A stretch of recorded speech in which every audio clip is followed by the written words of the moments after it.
3 minutes after 10 is the time. Supreme Court currently ruling on that Rwanda policy. And do you know, it is... I was going to come on air in a slightly cocky mode this morning and congratulate myself for having given you the facts that you need. But in the opening comments from the head of the Supreme Court, I've had some of my own ignorance highlighted because I thought... Listen, I think this is significant. I know it's a little bit self-referential, for which I apologise.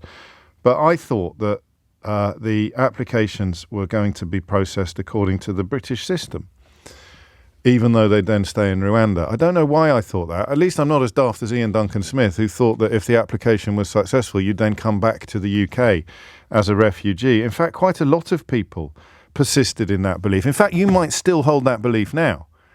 So if they are deported to Rwanda and their application for asylum is processed and they are found to be bona fide refugees, genuine fleers of torture and misery and worse, they stay in Rwanda. I suspect that there are still a significant number of people listening to this who don't understand that. And I was going to be a bit smug about it until I listened to those opening comments. Because they don't. The application is according to Rwandan asylum applications or Rwandan asylum law. Guess how many asylum decisions Rwanda took in 2021? Just have a guess. Go on. Say a number out loud. Not if you're on the bus or something. People will think you're weird. 487, right? In 2021.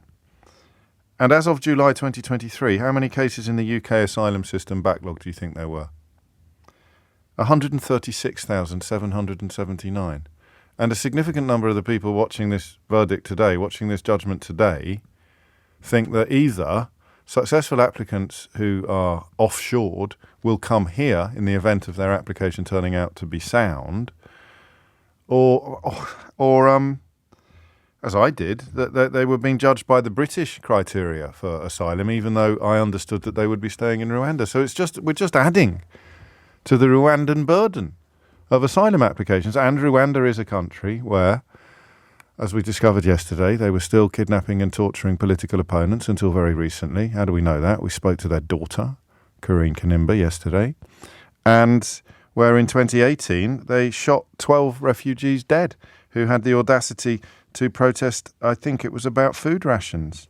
The authorities in Rwanda have still failed to release their investigations of the fatal shooting of 12 refugees by police in February 2018. So we will watch that with interest. But we move first to the question that in many ways underpins it, and the human being, and I use the words advisedly, who has in many ways become the embodiment of this policy, a policy that I think relies upon a failure of understanding. I can say that now without sounding smug, because I failed to understand one quite significant element of it, even as supporters of the government were marching around studios describing it completely inaccurately as something that would see successful applicants return to the United Kingdom.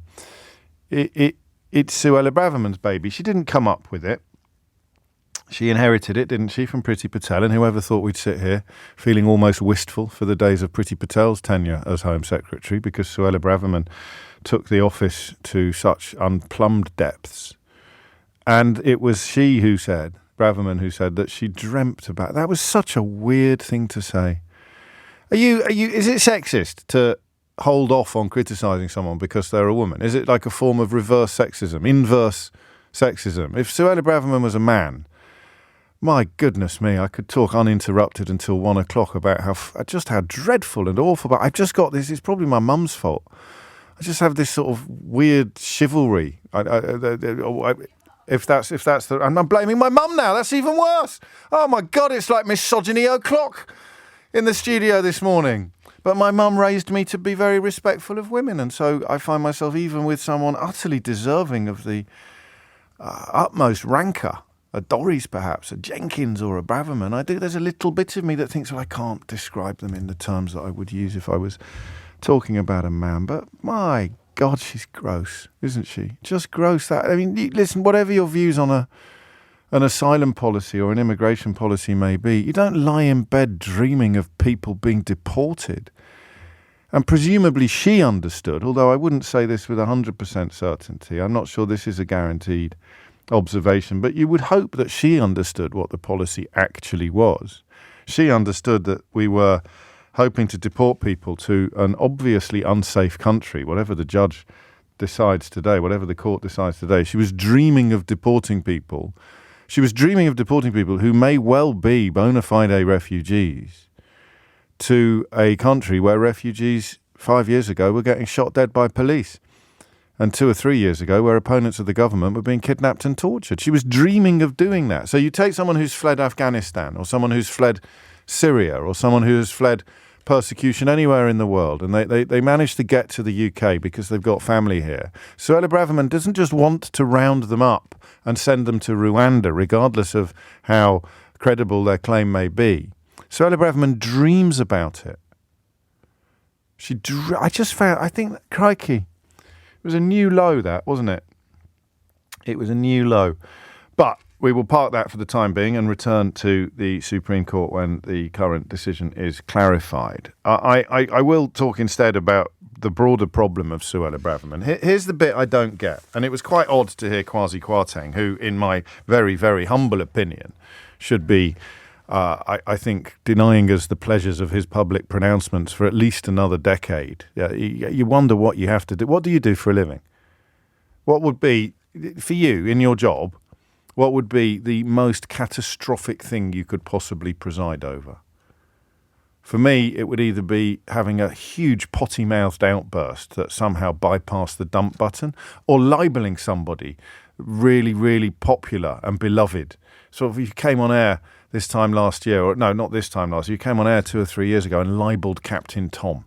Could you imagine the trouble that I would get into if I had done that? I never wanted to do that. I'm just trying to think, what's the worst thing I could do in my job? Listen, in statistical terms, I could hemorrhage listeners.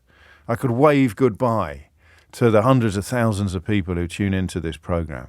I could just somehow contrive to get rid of all of them. So my boss would sit me down at the end of a Rajar quarter, we call them, and he'd say, well, James, he's a lovely bloke, my boss. He delivers, he's never had to deliver bad news to me yet, but I'm sure when he does, he'll be utterly charming about it. He'll say, it's not been a great one.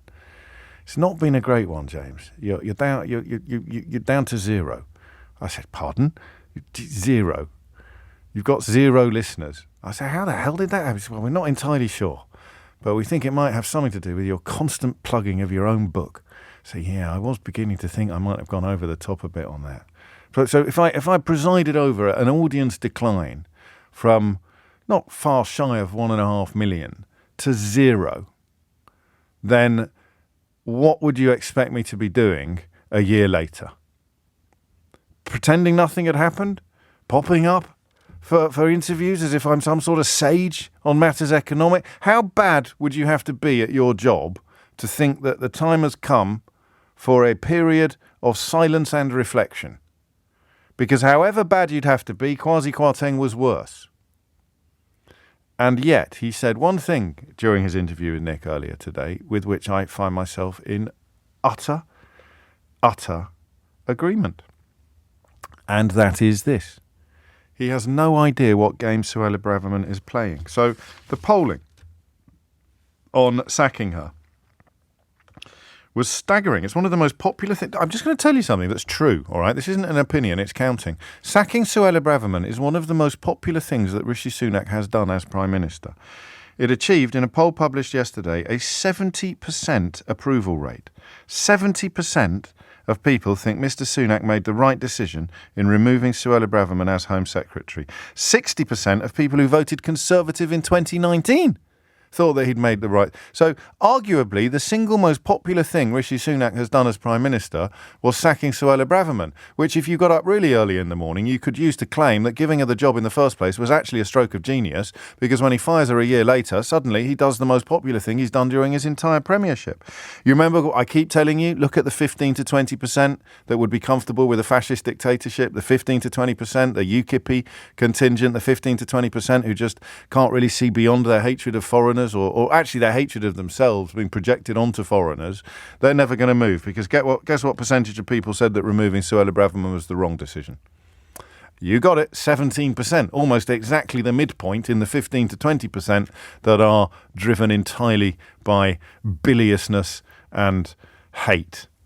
Which brings us to the Daily Mail, of course. They quite like her. They quite like Suella Braverman. The Daily Telegraph are supportive today, giving her very warm write-ups. But the public are repelled by her.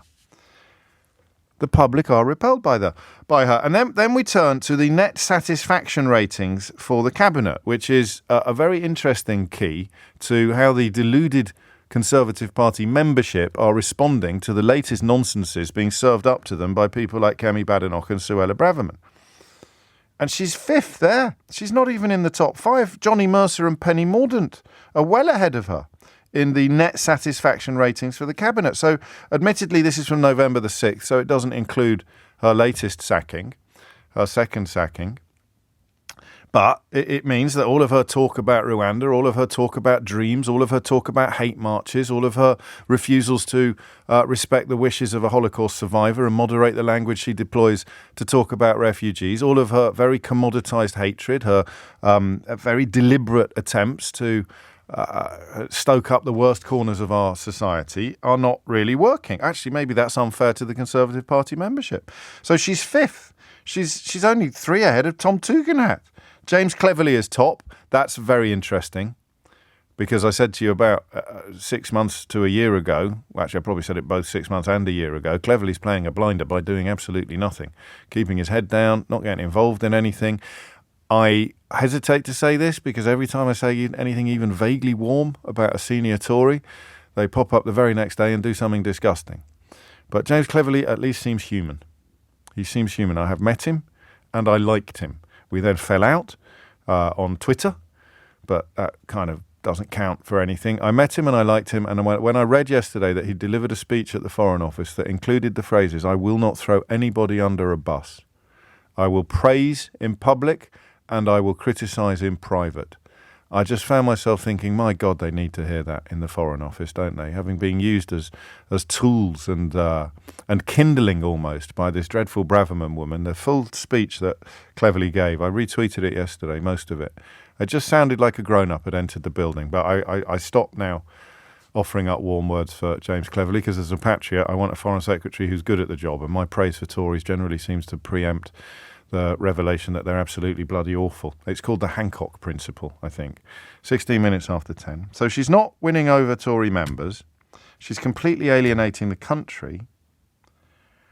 But she's doubling down and tripling down. Her letter, her post-sacking letter, which isn't really a tradition, her post-sacking letter was an exercise in petulant whining and also of truth denial, claims about things that were either mandated by Brexit or in the 2019 referendum are categorically untrue.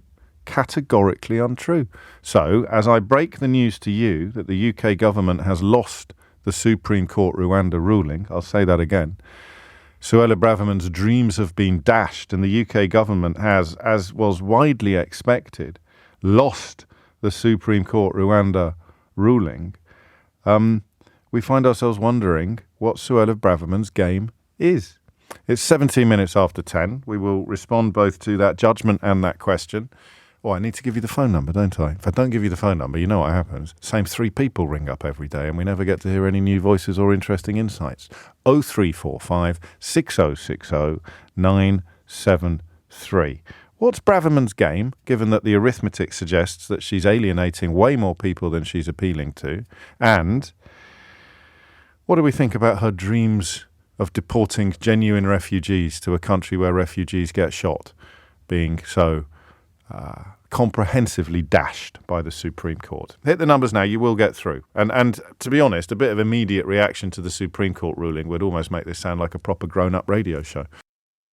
So 21 minutes after 10 is the time. The Supreme Court has ruled that the government's plan to send asylum seekers and refugees to Rwanda and leave them there, regardless of whether their application was successful or not, has been rejected by the Supreme Court. The reason why it's been rejected, because again, I think this is something that people don't understand, and I don't think it's your fault if you don't understand it. I think that a lot of the people reporting on this don't understand it. We know for a fact that senior Conservative politicians supporting this so-called policy didn't understand it. The simple fact of the matter is Rwanda is not safe, and therefore this policy is not legal. So if the plan was to deport people to France, and France agreed, that's quite crucial, there wouldn't be a problem. I can't foresee the Supreme Court or the Appeal Court or any of the courts that have ruled this unlawful having any problem at all with that proposal. If the third country was a safe country, then there wouldn't be a problem. But the finding is that it's not a safe country. And if you want to live in a country where Suella Braverman, who dreams of deporting people to a place where refugees get shot dead by police, gets to decide whether it's safe or not, then I think you've got to give your head a bit of a wobble. These decisions are reached by independent judiciaries, and the decision is it is not safe. Do you want to hear 2 minutes of the ruling from the Supreme Court just a few moments ago? Well, whether you do or not, you're about to. As I've explained, the legal test which has to be applied in this case is whether there are substantial grounds for believing that asylum seekers sent to Rwanda would be at real risk of refoulement.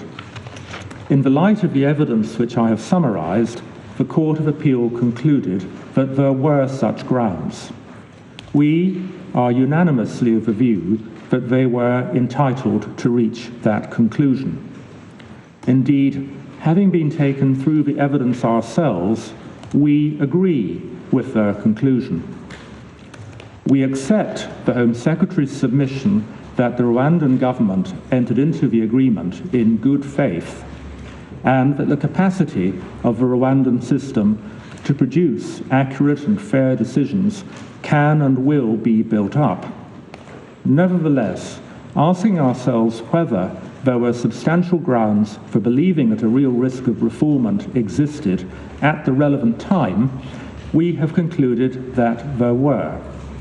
The changes needed to eliminate the risk of refoulement may be delivered in the future, but they have not been shown to be in place now. The Home Secretary's appeal is therefore dismissed. There is also a cross-appeal on behalf of one of the asylum claimants who argues that the Rwandan policy is in breach of retained EU law, as well as being unlawful for the reasons that I've already explained. We reject that argument on the basis that under an Act of Parliament enacted in 2020, the EU provisions in question ceased to have effect at the end of that year. The cross-appeal is therefore also dismissed. 24 minutes after 10 is the time. The key decision there, the upholding of the appeal and the decision that the government's plan to deport people to Rwanda is unlawful because Rwanda is unsafe. The President of the Supreme Court, Lord Reed, delivering that widely expected verdict, although, of course, not by any stretch of the imagination guaranteed. I think that we will park Suella Braverman for a moment, if we can. Just focus on your reactions to that ruling, because at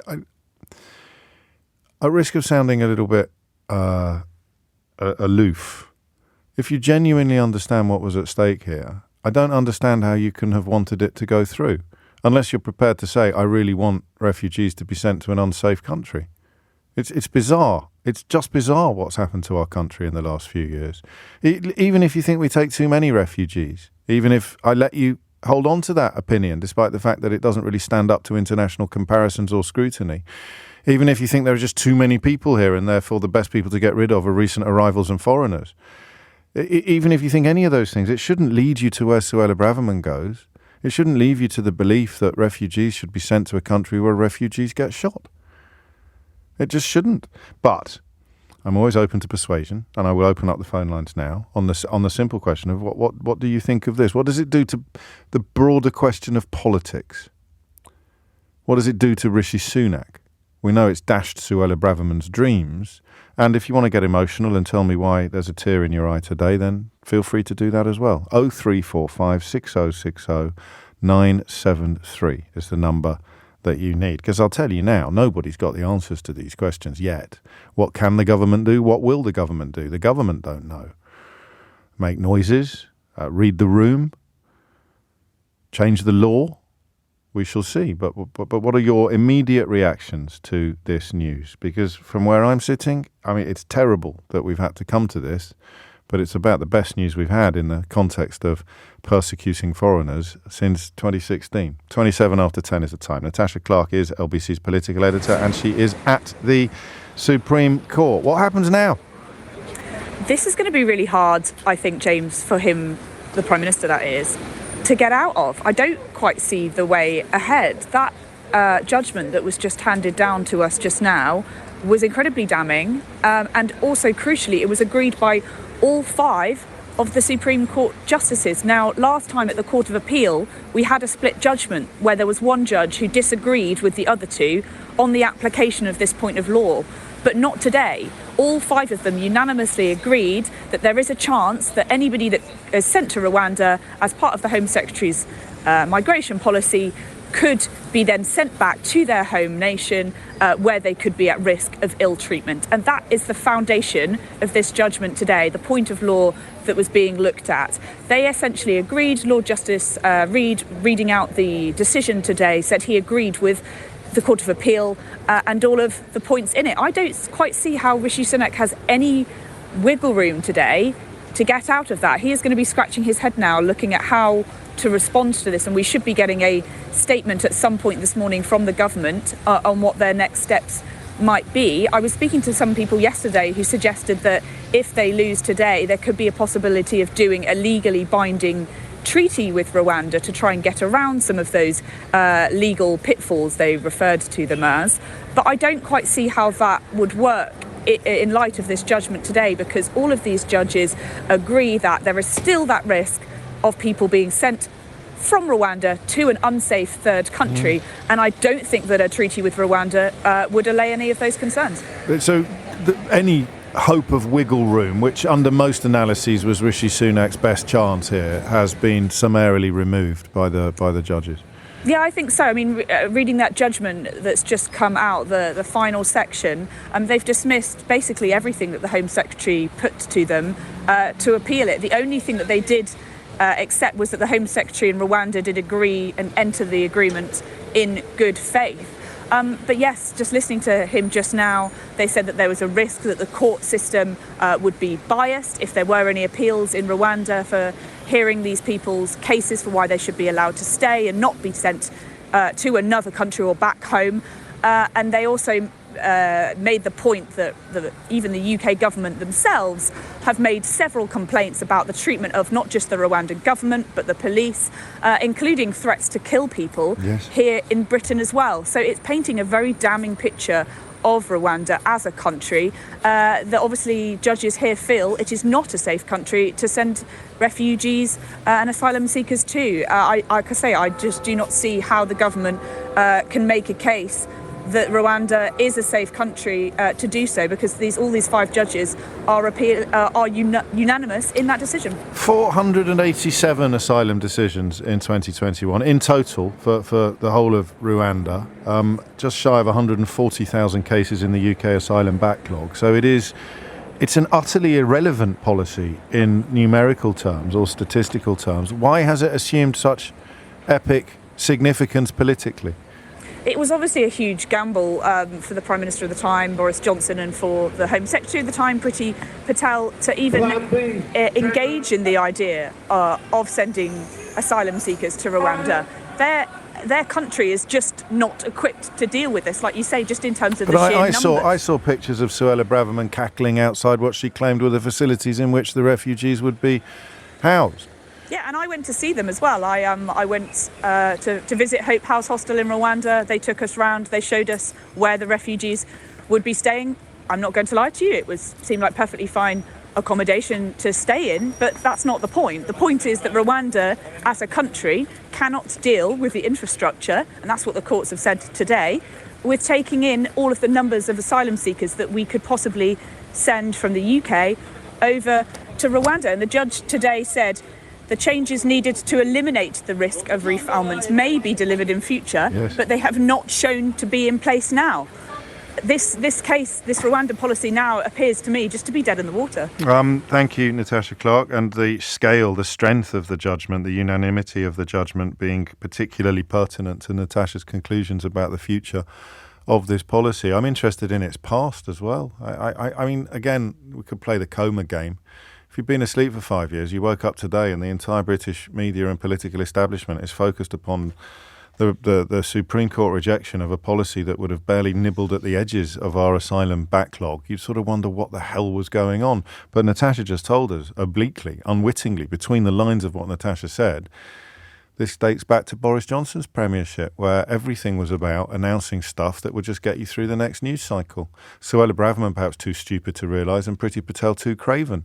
But Boris Johnson, they're very cross about the old immigration, the old refugees, people in boats. Well, let's just say we're going to deport them all to Rwanda. It's never going to happen, but, we'll have moved on to something else by this time tomorrow. That's what always happened with Boris Johnson. I got sick to death of explaining it to you. Whenever they said anything publicly, if it was coming from Johnson, then it was designed solely and exclusively to protect his backside or to promote his desire for constant self-gratification. So that's what it did. But, of course, by the time the newspapers have got behind it and half-witted politicians like Suella Braverman, it looks like a proper policy proposal. 0345 60 60973 is the number you need. Your thoughts on this enormous setback for Rishi Sunak after the very latest headlines with Holly Harris. 10:37 is the time. We do enter little periods, don't we, of politics where I could almost say to you every day, what's actually going on? How did it come to this? What is occurring? Because this Rwanda Supreme Court decision, which was, by the way, widely expected, it's cost us an absolute fortune. They've spent £1.5 million defending it in court alone up to this point. I think the estimate of how much has been spent on it, how much has been given to Rwanda, is 140 million. And the simple question of whether or not Rwanda is safe, you could have answered in 10 minutes simply by talking to people like my guest yesterday, Karine Kanimba, whose father was kidnapped and tortured by Paul Kagame's regime just a couple of years ago, or speaking to the families of the 12 refugees from the Democratic Republic of Congo who were shot dead by police in 2018. And they're not even criteria that the judgment today has accommodated. They're looking solely at whether or not Rwanda's asylum application system is safe. And it isn't, because there is absolutely no guarantee that the Rwandan authorities wouldn't send someone back to the Democratic Republic of Congo or send someone back to a scene of unfolding genocide or famine or war. So how they ended up backing it so much is something I'm not sure many people can answer. I will just refer back to something else Natasha said about having gone on that trip. She did so in her previous guise as a political correspondent on The Sun. And the only people invited on that trip were from The Sun, The Times, The Daily Mail, The Daily Express, The Daily Telegraph and GBBs. The Press Association went because they have to, and BBC Africa was there because, again, it would be absolutely unprecedented for Suella Braverman to refuse access to BBC Africa. But that means that the trips were paid for friendly organs. The Sun, Rupert Murdoch's Times, The Daily Mail, The Daily Express, The Daily Telegraph, and GBBs, which has fewer viewers than you have fingers. And that is how we got here. The reporting of it has been designed to make you think it was either fair or plausible, when clearly, as the Supreme Court has found, it was neither. But hey ho, what's 140 million quid between friends, or 1.5 million in legal fees? Barbara's in haven't. What would you like to say, Barbara? Have at them. Have at them, Barbara. I just phoned up to share my undiluted and utter joy at the unanimous decision of the Supreme Court. I am so happy. We were going into a very dark moment, and I'm very glad that the court has stopped the country going down a very dark and uncivilized route where we no longer think of refugees as people who deserve our compassion, but as somehow a threat to countries. It was just such a dark. How did we come horrible. to this? How did we come to this, Barbara?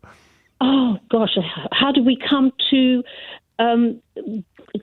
enacting a policy such as the one we've enacted? Well, then, it could have gone the other way, technically. Almost everybody I spoke to who had an opinion was of the view that it would go this way. There was some dispute about whether it would be quite as sweeping and unanimous as it is. But nobody really thought the government, including the government. I mean, even right-wing newspapers are saying ministers are expecting to be defeated. Yes. So they've bet their house on an almost certain loss, and you have to wonder why.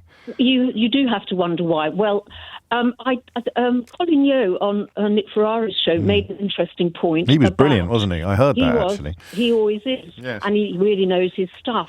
They won't be booking him again. No. That perhaps there was a constitutional issue as to whether the courts were allowed to pronounce on legislation passed by Parliament. But I think that this was such a blatant case of Rwanda, the country that you declare to be a safe country, to which it is okay to send asylum seekers, is not a safe country. There is so much evidence, all sorts of human rights indices. I can't quote them now. I had written them down. Of course, I can't find the page. Not good enough. Not good enough. You're in detention. I've given them very low scores for transparency, for political freedom, etc., etc. Everybody knows, despite many efforts that the country might have made since the disaster of the dreadful massacres all those years ago. No, the country is not a safe country. And how does a civilized country think that it's a good idea to send already traumatized people to somewhere where they are likely to meet with further trauma, further hardship? At the very least, uncertainty. And well, that is trauma, isn't it? I mean, if sorry, Barbara, I leant on the wrong button there. Carry on. People who have been waiting in limbo, who have left their countries, lots of them fleeing all sorts of situations that we can't even imagine, coming to another country, hoping to find some certainty, some security, things that we all want and need and are entitled to, and then to say, no, well, actually, we're going to ship you off somewhere unsafe.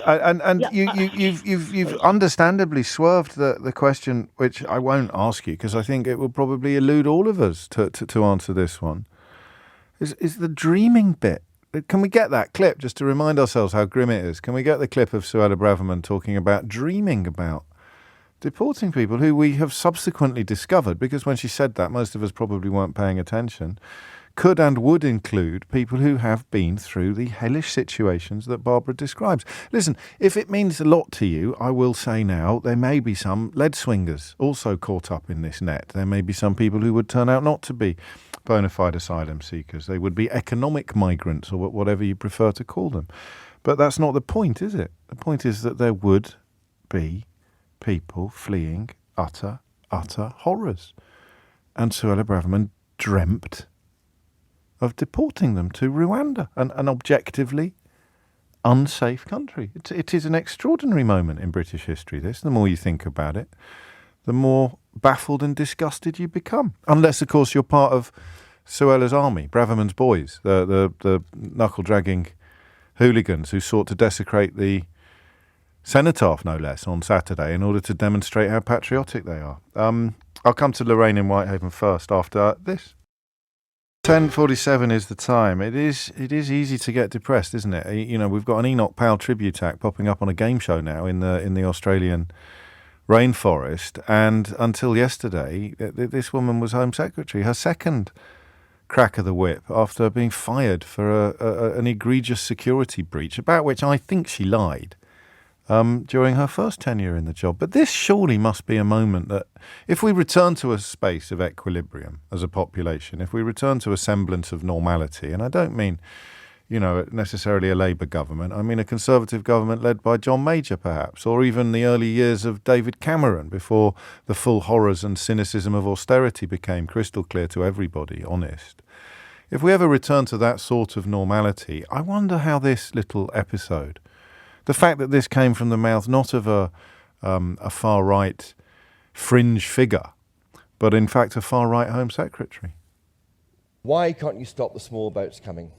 It's a deeply entrenched and complex problem. That's a simple answer. And I would love to be here saying, well, claiming victory. I would love to be having a front page of the Telegraph with a plane taking off to Rwanda. That's my dream. That's my dream. It's when my will obsession. that happen? It's my dream, it's my obsession to deport completely blameless and innocent people to an unsafe country where refugees have been recently shot and the regime continues to kidnap, imprison and torture its critics. I mean, I know I bang on a bit, but I cannot for the life of me put together all of the pieces of the jigsaw to explain how this happened.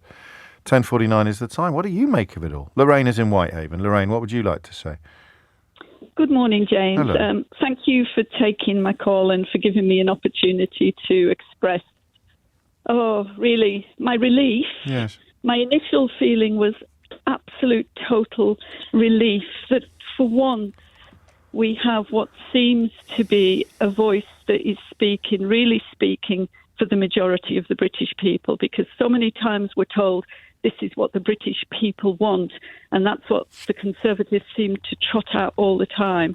And here we have the highest legal voice in the land, a group of 5 eminent people who've looked at the legalities, the law and the rights, and have come to a conclusion.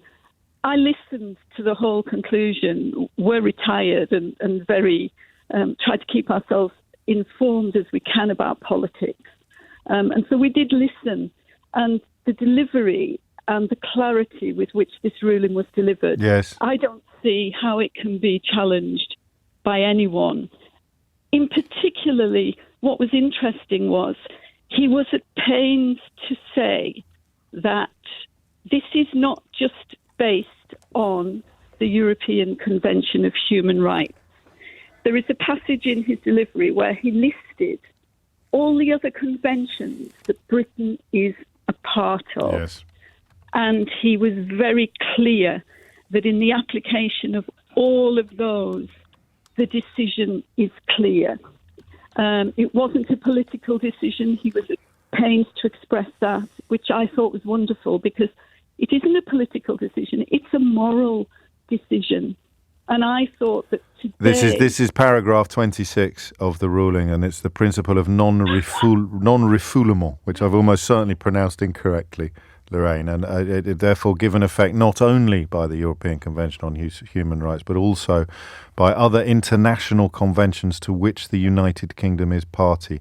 It is a core principle of international law to which the United Kingdom government has repeatedly committed itself on the international stage, consistently with this country's reputation for developing and upholding the rule of law. The dog like that. The dog loved it, James. The dog loved it. We have a Labour voting dog in our house. So I think that the judge was absolutely giving a steer that this ruling has been informed by many, many sources, Yes. and not just the European Convention on Human Rights yet. So I was ecstatic. I was delighted, because I thought for once, maybe in light of what's happened this week with Suella, obviously the Rwandan government have played a blinder. They've conned us out of 140 million pounds. Well, I don't know, actually. To be fair, if we're going to cite the ruling, then it did make it clear that it was actually signed in good faith. So I think Rwanda were probably expecting to receive. They probably wouldn't adjudge themselves to be an unsafe destination, so they would have been expecting to receive at least a few asylum seekers, at least a few refugees, but it hasn't happened. Would you like to play a little game with me, Lorraine? Go on then. So which Conservative, do you remember that disgusting Daily Mail front page that was deeply, deeply reminiscent of Nazi propaganda when Paul Dacre described judges as enemies of the people? I do. That was one of the lowest moments in modern history, modern media history, modern political history, modern history, full stop. Which Conservative MP do you think has already resurrected that disgusting Nazi reminiscent headline? Is it A, 30p Lennox Anderson? Is it B, Dame Andrea Jenkins? Or is it C, Brendan Clark Smith, the MP for Bassetlaw? Well, I would say it's Potentially all of the above, but Yes. my money would be on 30p Lee. Oh dear, I'm afraid that no cigar for you today, No. Lorraine. No, I'm throwing your ticket back into the tombola. Thank you very much for your call. David is in Sheffield. David, what made you pick up the phone? Yeah, thanks, James. Spoke to you last time about Nadine Dorries, actually, but I work in the law, and Are you a burglar? Could be. This judgment is actually as strong as it gets from an appeal court. Tell me more. Because the remit of an appeal court is to decide whether the court below it from which the appeal came was entitled to reach their decision. The Supreme Court has said here, not only were they entitled to reach that decision, which would have been good enough to dismiss the appeal, they have said the 5 most senior justices in the country have also agreed with the majority decision of the lower court. And that's relatively unusual. They didn't need to go that far to say that. So what they've done is effectively iron out any wiggle room. Yes. So you've got, if you took the majority from the previous court, you would add 5 to it. Yes. And it would be either 8-1 or 7-1, rather than the majority in the lower court. So a real kick-in, really. Yeah, it is. I mean, and I think Sunak has realised that already. You'd be surprised if he hadn't, which I'll read you his comments in the last few minutes. We have seen today's judgment and will now consider next steps. This was not the outcome we wanted, but we have spent the last few months planning for all eventualities, and we remain completely committed to stopping the boats. Crucially, the Supreme Court, like the Court of Appeal and the High Court before it, has confirmed that the principle of sending illegal migrants to a safe third country for processing is lawful. This confirms the government's clear view from the outset. So again, choosing the language of tabloid red meat with illegal migrants rather than refugees or asylum seekers. But he continues, illegal migration destroys lives and costs British taxpayers millions of pounds a year, 140 million so far to Rwanda alone. We need to end it, and we will do whatever it takes to do so, because when people know that if they come here illegally, they won't get to stay, then they will stop coming altogether. And we will stop the boats. The Home Secretary... Hang on a minute. I'm doing the grown-up stuff, David. God's sake, it doesn't happen very often.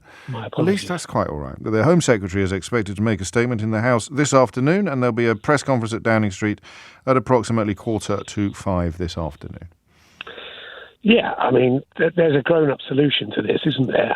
The real problem exists because of the lack of safe places to seek asylum. In terms of or safe routes to this country, because we don't do anything like as much as some other countries do, or indeed as we have done in the. So they created this problem by closing down safe routes, and then they failed to solve it. But they still go on. So it's almost as if they've waited for people to make the mistake they accused them of, to then deport them to Rwanda. If there was a place in a third country where people could actually apply for asylum, and it was cleared or declined then, we would do away with an awful lot of these problems, because they wouldn't come here in the first place. Yeah, well, that is also true, although an altogether more long-term approach to the perceived problems. The unavoidable truth of this is, and as David has alluded to, the scale of the judgment, the swinging nature of the government is disastrous for the Tory party, because years of trying to distract the public from their own failures with xenophobic rhetoric have now run into a brick wall. Even Sunak seems to understand it. He's not talking about taking other measures. He's simply celebrating the fact of something we already knew, which is if you can find a safe third country to which you can outsource these applications, then there's nothing to stop you doing so legally. But if it was a safe third country, an awful lot of the people who've got a massive problem with the Rwanda proposal would have at least some of their concerns assuaged. So it's even now deeply disingenuous. But the conversation's over. They've got nothing now to cling to except this ludicrous rhetoric that they are the ones to solve a problem entirely of their own creation. It's a very, very, very strange state of affairs.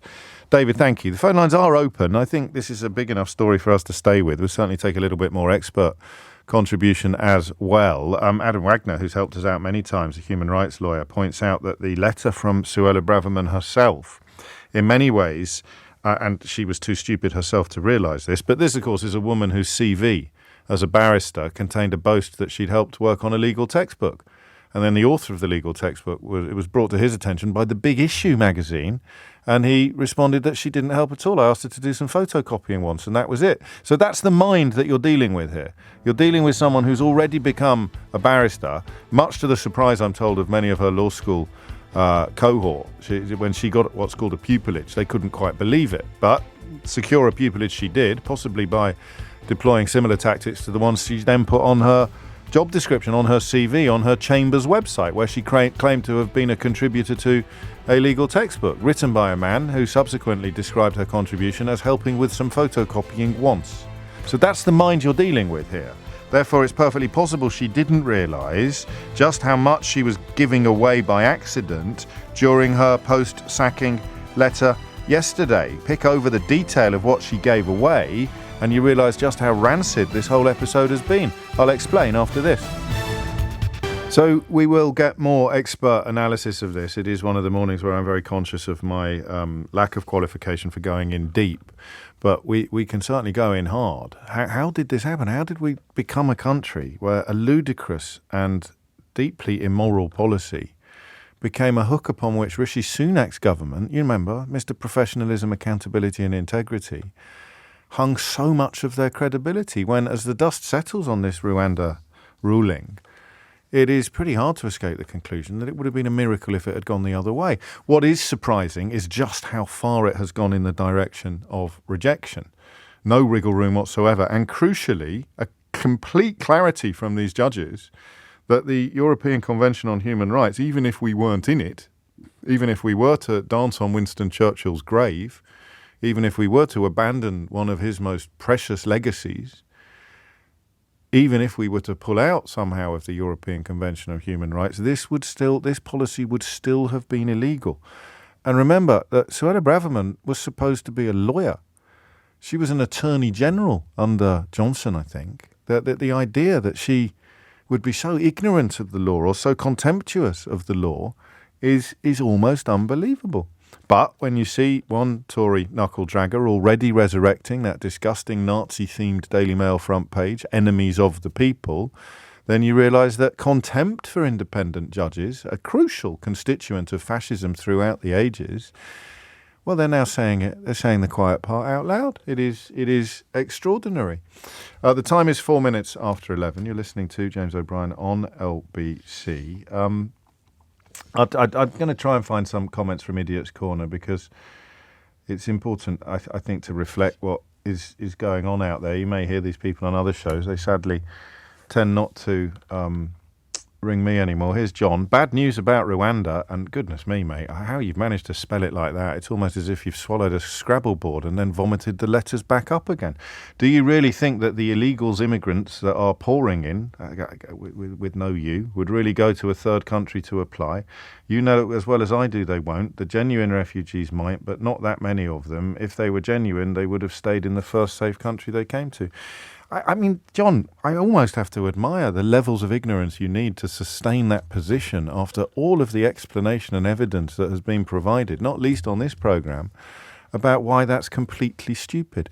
Let me try and make it incredibly simple for you. And I would do it in words of one syllable, but Ukraine has 2 syllables in it, and so does Poland. So I'm not going to be able to confine myself entirely to words of one syllable. If you are forced to stay in the first safe land,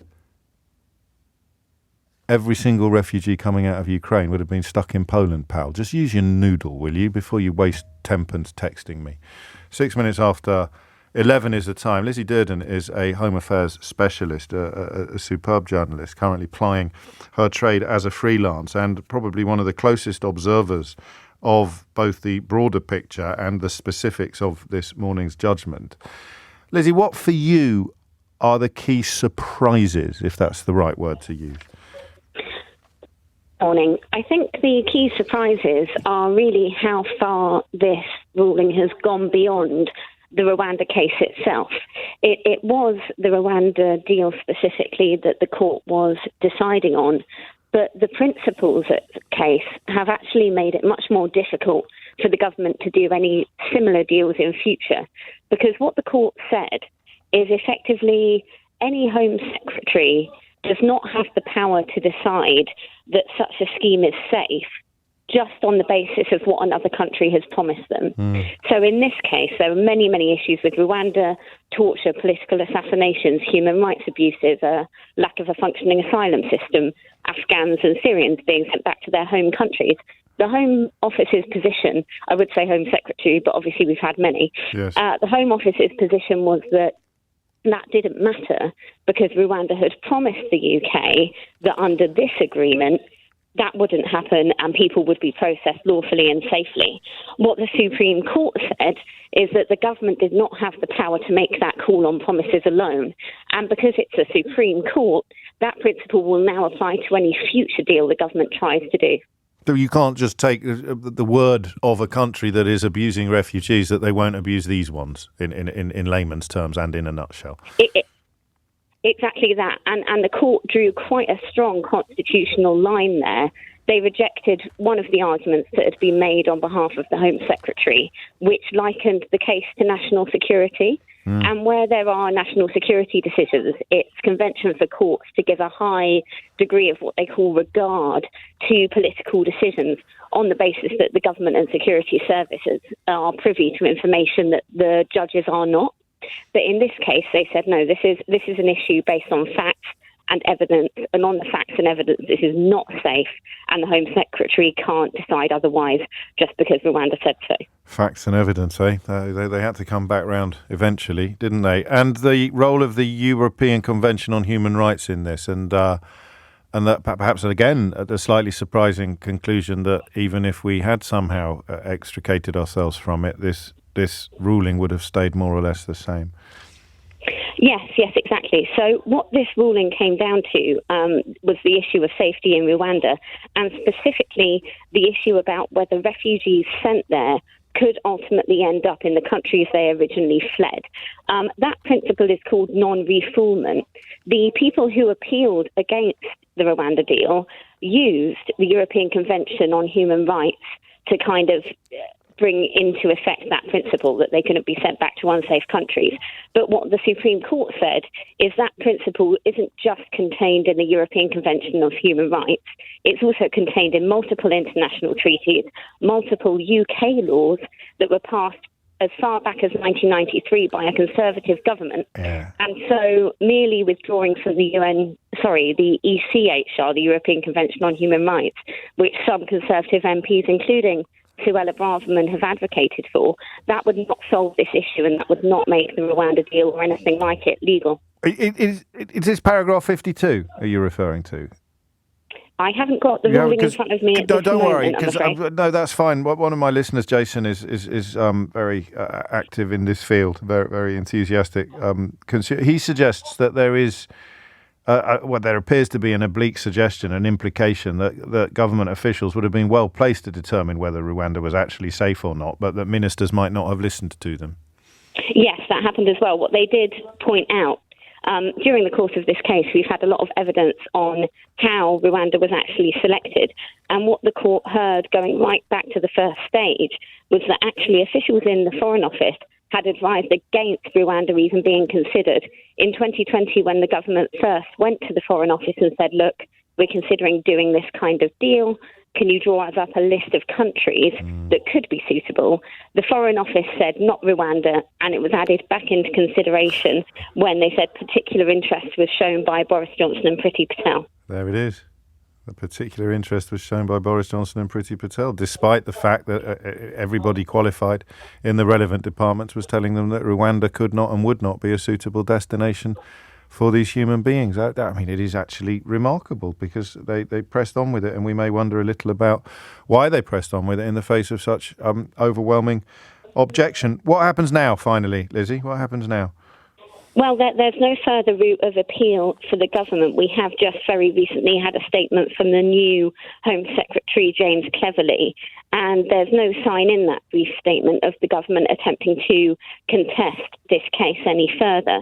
And actually, the statement made a mention of the Rwanda scheme being only one part of the government's wider plan to reduce small boat crossings. So it will be interesting to see whether the government continues pursuing this model of deal, this idea that if it can somehow send refugees abroad, they'll be deterred, or actually if this is the start of a pivot to potentially more realistic aims they might hope does the same thing. You mean things with a prospect of success? Is it? I mean, I know you don't like veering into the realms of speculation, but it occurs to me that the safer a country is, the more likely it is to be dealing with its own applications already. Yeah, there is a bit of a kind of Venn diagram here where countries that have kind of functioning asylum systems and are used to taking refugees are probably quite busy anyway. You know, most of the countries in Europe, for example, with the waves of migration we've seen from countries of conflict in the Middle East and Africa. So I think we haven't ever had the list of countries that were considered, but it was strongly suggested that very many of them were potentially other countries in parts of Africa where they didn't already have functioning asylum systems comparable to ours in place. And that's why it will be such a problem for the government if it tries to strike a deal like this again. Lizzie Dearden, many thanks indeed. You can follow Lizzie on, in all the usual places. I do so most on Twitter and always find her to be an expert at cutting through some of the noise, some of the grey areas and coming straight to the clarity, as indeed she did there. Let's talk to Angus in Cirencester. Poor chap's been hanging on for ages. Angus, what made you pick up the phone? I picked it up, James, and my apologies. I didn't listen to your show to begin with. What? Because I wanted to listen to what the judgment on was. this occasion, I'll allow that on this occasion, but please don't make a habit of it, Angus.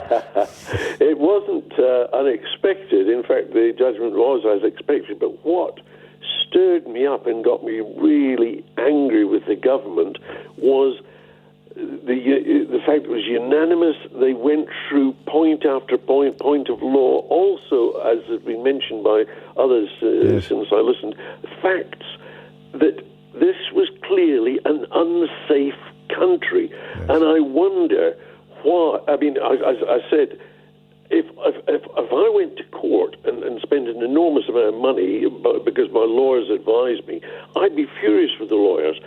What's going on here? Point, yeah. The government has spent tens and tens of millions, well over 100 million, maybe 150 million of our money just to pursue a political, I don't know, strategy, I guess. Well, it gets a bit Brexity at this point, because I found myself then framing in my mind the sentence, despite all of the experts telling them it wouldn't work. Exactly.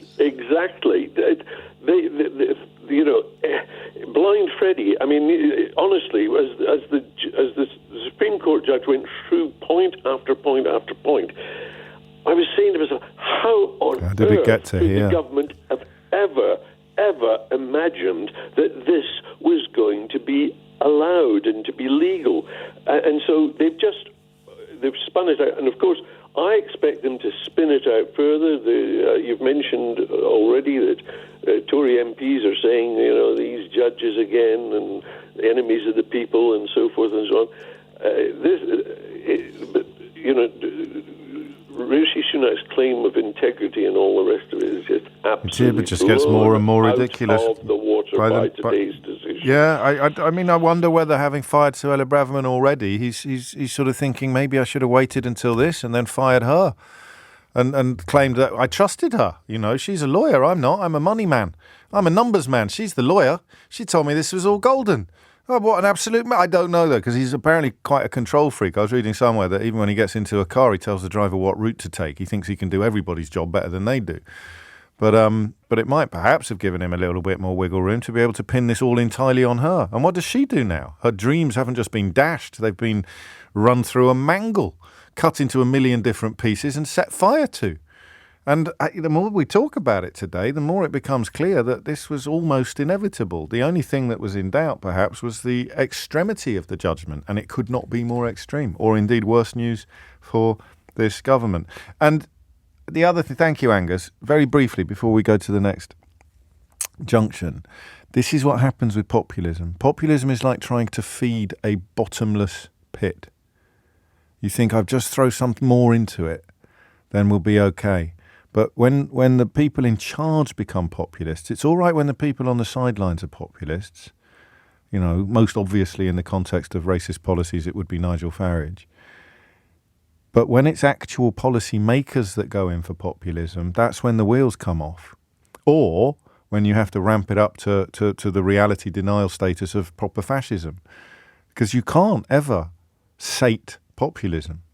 The appetite, once the appetite is piqued, populism becomes insatiable. So what happens now is somebody who never has the responsibility for delivering policy, for example, Brendan Clark-Smith, can poo-poo the judgment and claim that things could have gone differently, or try to blame it on the judges, which was, again, very popular with Nazis.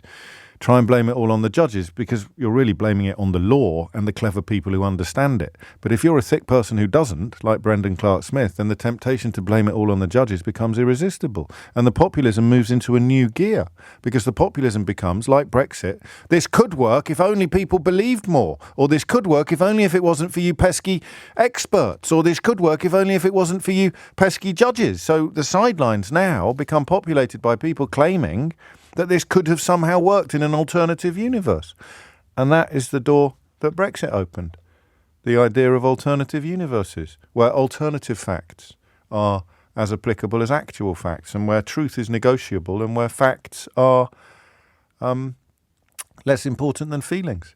And that, of course, wasn't Brexit exclusively, but it was Brexit times Boris Johnson equals all of this. It's 11:18. Idiot's Corner, anybody? Here's a good one. No, James. Brexit opened the door to parliamentary sovereignty, allowing the United Kingdom to rule and decide without the European Union. Oh, mate, seriously, if you're still clinging to those canards, then I've got a Rwanda policy I'd like to sell you. Claude's in Richmond. Claude, what made you pick up the phone?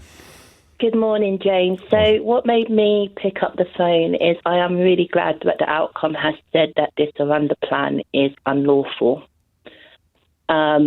We've been in massive problems for some time with the justice system, and also of how the justice system has got this populism angle. So I'm glad that the Supreme Court have found that it's unlawful.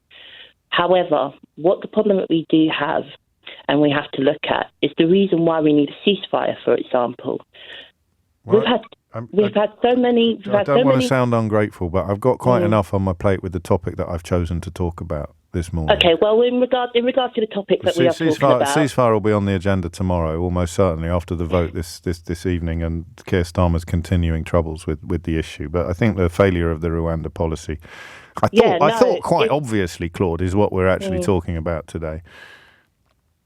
Yes, well, basically, what the problem is that we found a government that thinks Rwanda is a safe place to locate. Well, I don't even think that's true. Not. I don't think they ever did think that. They knew it wasn't. They just thought they'd somehow be able to force it through the courts. Or, and this is the thing that I might open the phone lines to now, was there a plan B? I hesitate to invite anybody to step into the fevered imagination of Suella Braverman.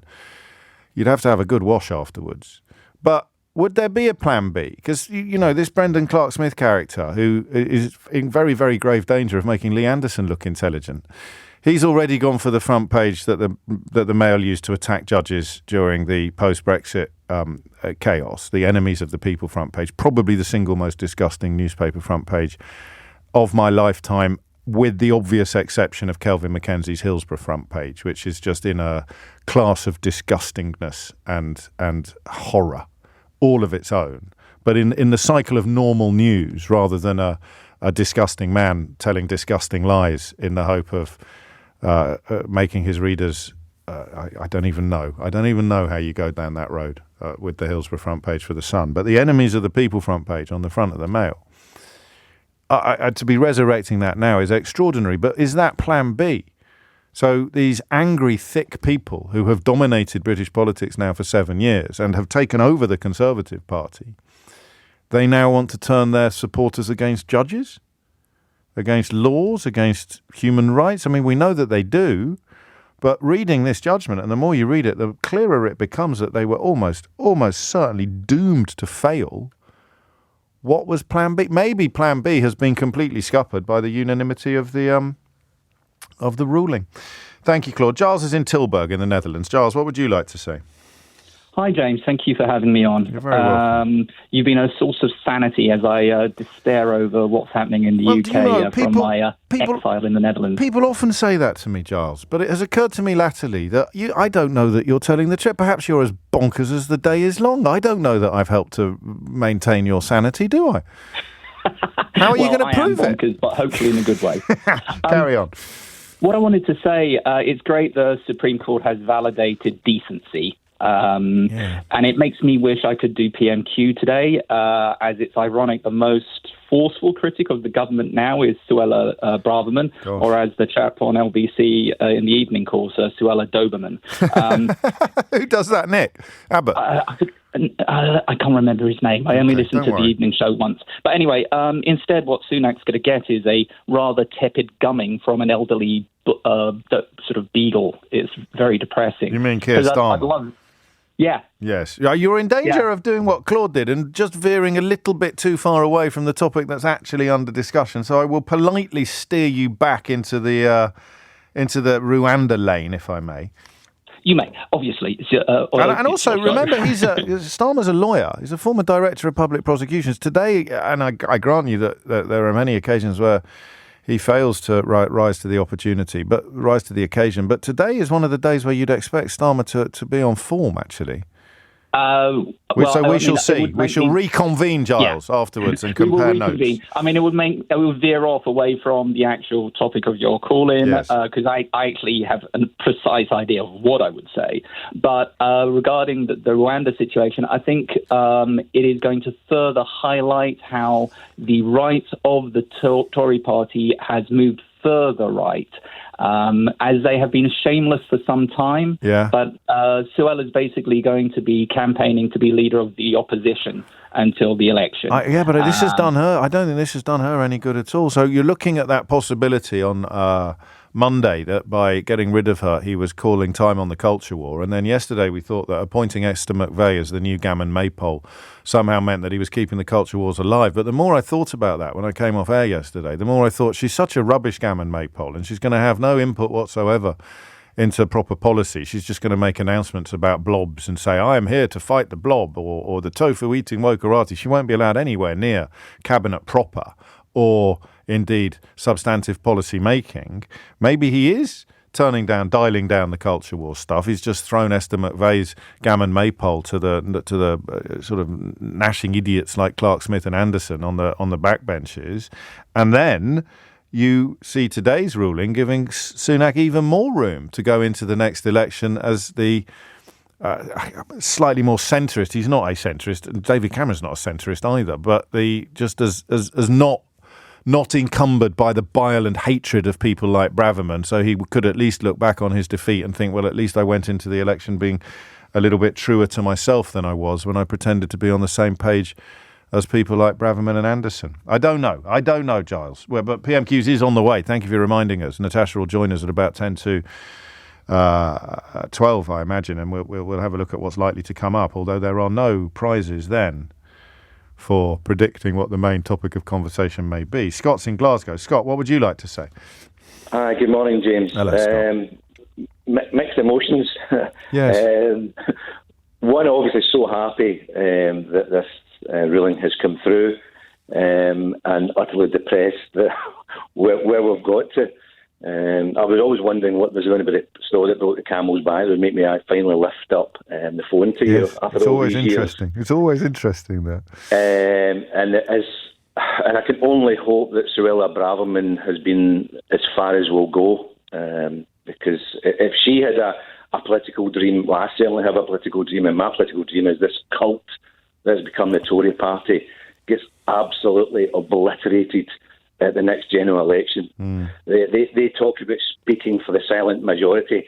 Well, I hope the silent majority are people that like myself and the people that I speak to, that are absolutely depressed. Well, it's cobblers as well. To get to vote. Yeah, 70% of people thought that Rishi Sunak made the right decision in sacking Braverman, which I think makes it the most popular thing he's ever done. 60% of people who voted Tory in 2019 thought that it was the right decision to sack her, and she's even being beaten by Johnny Mercer and Penny Mordaunt in the net satisfaction ratings among the cult itself, among the Conservative Party membership. So this idea, when they say silent majority, they mean Rupert Murdoch and Paul Dacre, don't they? They don't mean that's it really. And 15 to 20% of people who'd probably be quietly comfortable with the idea of a fascist regime taking over in the United Kingdom, as we saw in America on January the 6th.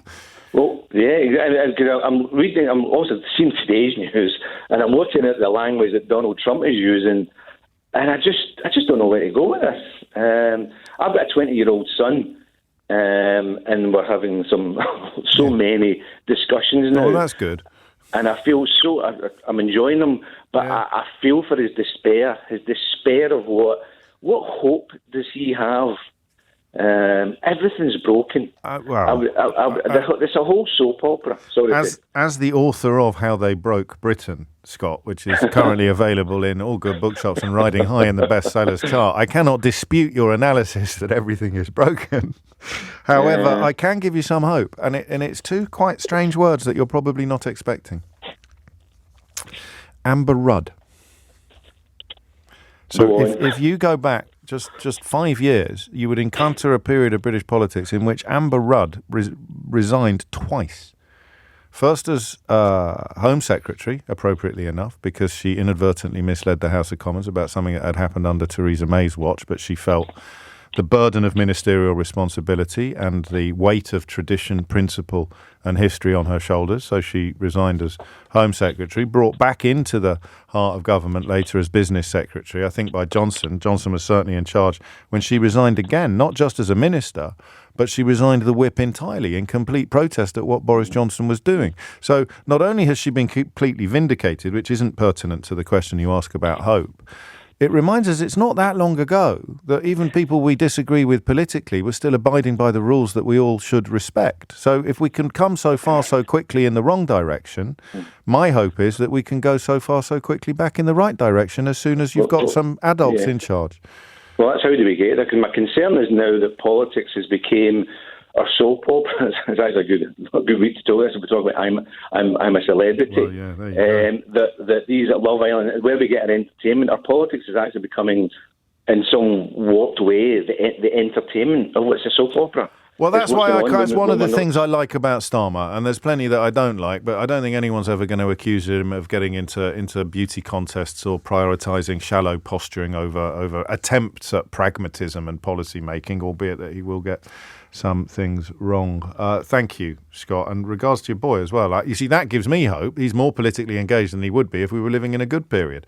It's 11:33. I apologise. We go to Holly Harris for the headlines a little late. 11:37 is the time. It's interesting to note the full list of things that would be breached by that Rwanda deportation scheme. It's the United Nations Convention on Torture, the Refugee Convention, the International Covenant on Civil and Political Rights. All of these would be breached by the Rwanda policy. Crucially, it is therefore not only the European Convention on Human Rights which is relevant to this case, as is sometimes thought. So these are the international treaties that maintain a veneer, at least, of civilization. I appreciate that recent events may have made some people wonder precisely what restrictions or regulations are in place with regard to what sovereign countries can do. But these are the things that protect civilians, supposedly, citizens, supposedly, sometimes from their own governments. The UN Convention on Torture, the Refugee Convention, and the International Covenant on Civil and Political Rights. More than 50 Tory MPs, Sam Coates at Sky reports, backed an amendment to actually disapply all of these international laws. So you'd become a country that was flying solo when it comes to protections of civilians and citizens from potential malfeasance by their own government. I mean, that's just grim. The list is gross. Sir John Hayes, Suella Braverman's mentor, Sir William Cash, David Jones, Marcus Fish. He rang me once. You should look it up on YouTube. Greg Smith, John Redwood, inevitably. Craig McKinley.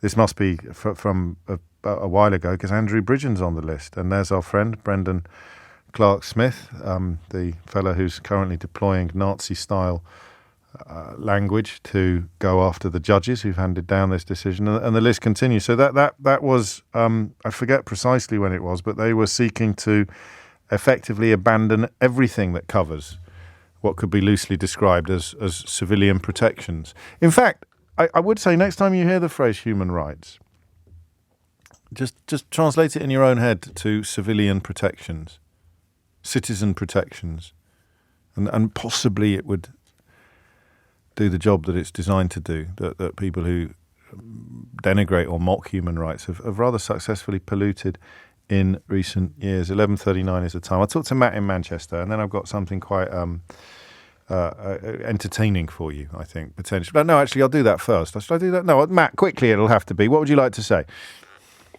Hi. Sunak will be gone in a few weeks now. Wow. They've been basically gaslighting us on this supposed idea stroke policy for a year. It was never really meant to be implemented. That's very true. I don't think you're right about Sunak, but that is very, very true. So Johnson turns to Patel and says, these small boats are a problem. Can we do anything about it? And Patel says, well, no, not really. We've closed all the safe routes. So it's literally the only way these people can get into this country, and the countries they're passing through are already dealing with more applications than we are. So Johnson said, well, we need to do something that makes it look like we're trying to fix it. And then, where we're going to send them all to Rwanda. And it doesn't matter that that's almost certain to fail, because we can spend the next year or two saying, well, we're just waiting for the Rwanda ruling to come through, you see. That's Pure Johnson. Exactly what... basically, Sunak has no intention of doing anything that he says. He's just a stopgap to waste time. I voted for this government, shamefully. We now have two parties where neither leader or neither front bench plan to do anything that most of the supporters want. Well, that's an interesting... You've teed up PMQs quite nicely there. The second caller in succession who is bringing their dissatisfaction with Keir Starmer into a conversation about a Tory disaster, which some days I might be minded to tick people off for doing that. But if it happens twice in succession, then it has to be a thing, doesn't it? I'm going to crack on, Matt, because I've got the extremely esteemed trade negotiator, former Australian trade negotiator, Dmitry Grozobinski, on the line, and he will have world leaders and sundry other Lord High Panjandrams importuning him for comment and conversation as we speak. And I don't want to lose him. The reason I wanted to talk to you today, Dmitry, is because I read in the Daily Mail that Kemi Badenoch, and I did suggest not long ago that she was going to follow Liz Truss's lead of announcing largely meaningless so-called trade agreements and portraying them to the Tory faithful and the media cultists, the client media, as astonishing achievements, the like of which we have never seen before and certainly could not have undertaken without leaving the European Union. I mentioned that apropos nothing in particular because I noticed that Kemi Badenoch has credited Brexit for enabling her to sign a major trade deal with Florida. How excited should we be? I mean, I think we've probably spoken about this more than it deserves in that. You've only been on for 3 seconds. You've only been on for 3 seconds. Yeah, that's about 3 seconds longer than I really should have been on for something like this. I mean, I'm looking at the text in front of me, and let me steelman this. Let me be as fair as I can to this. Please, it does absolutely no harm. It is the government of the UK and the government of Florida, which is a big state. Yes.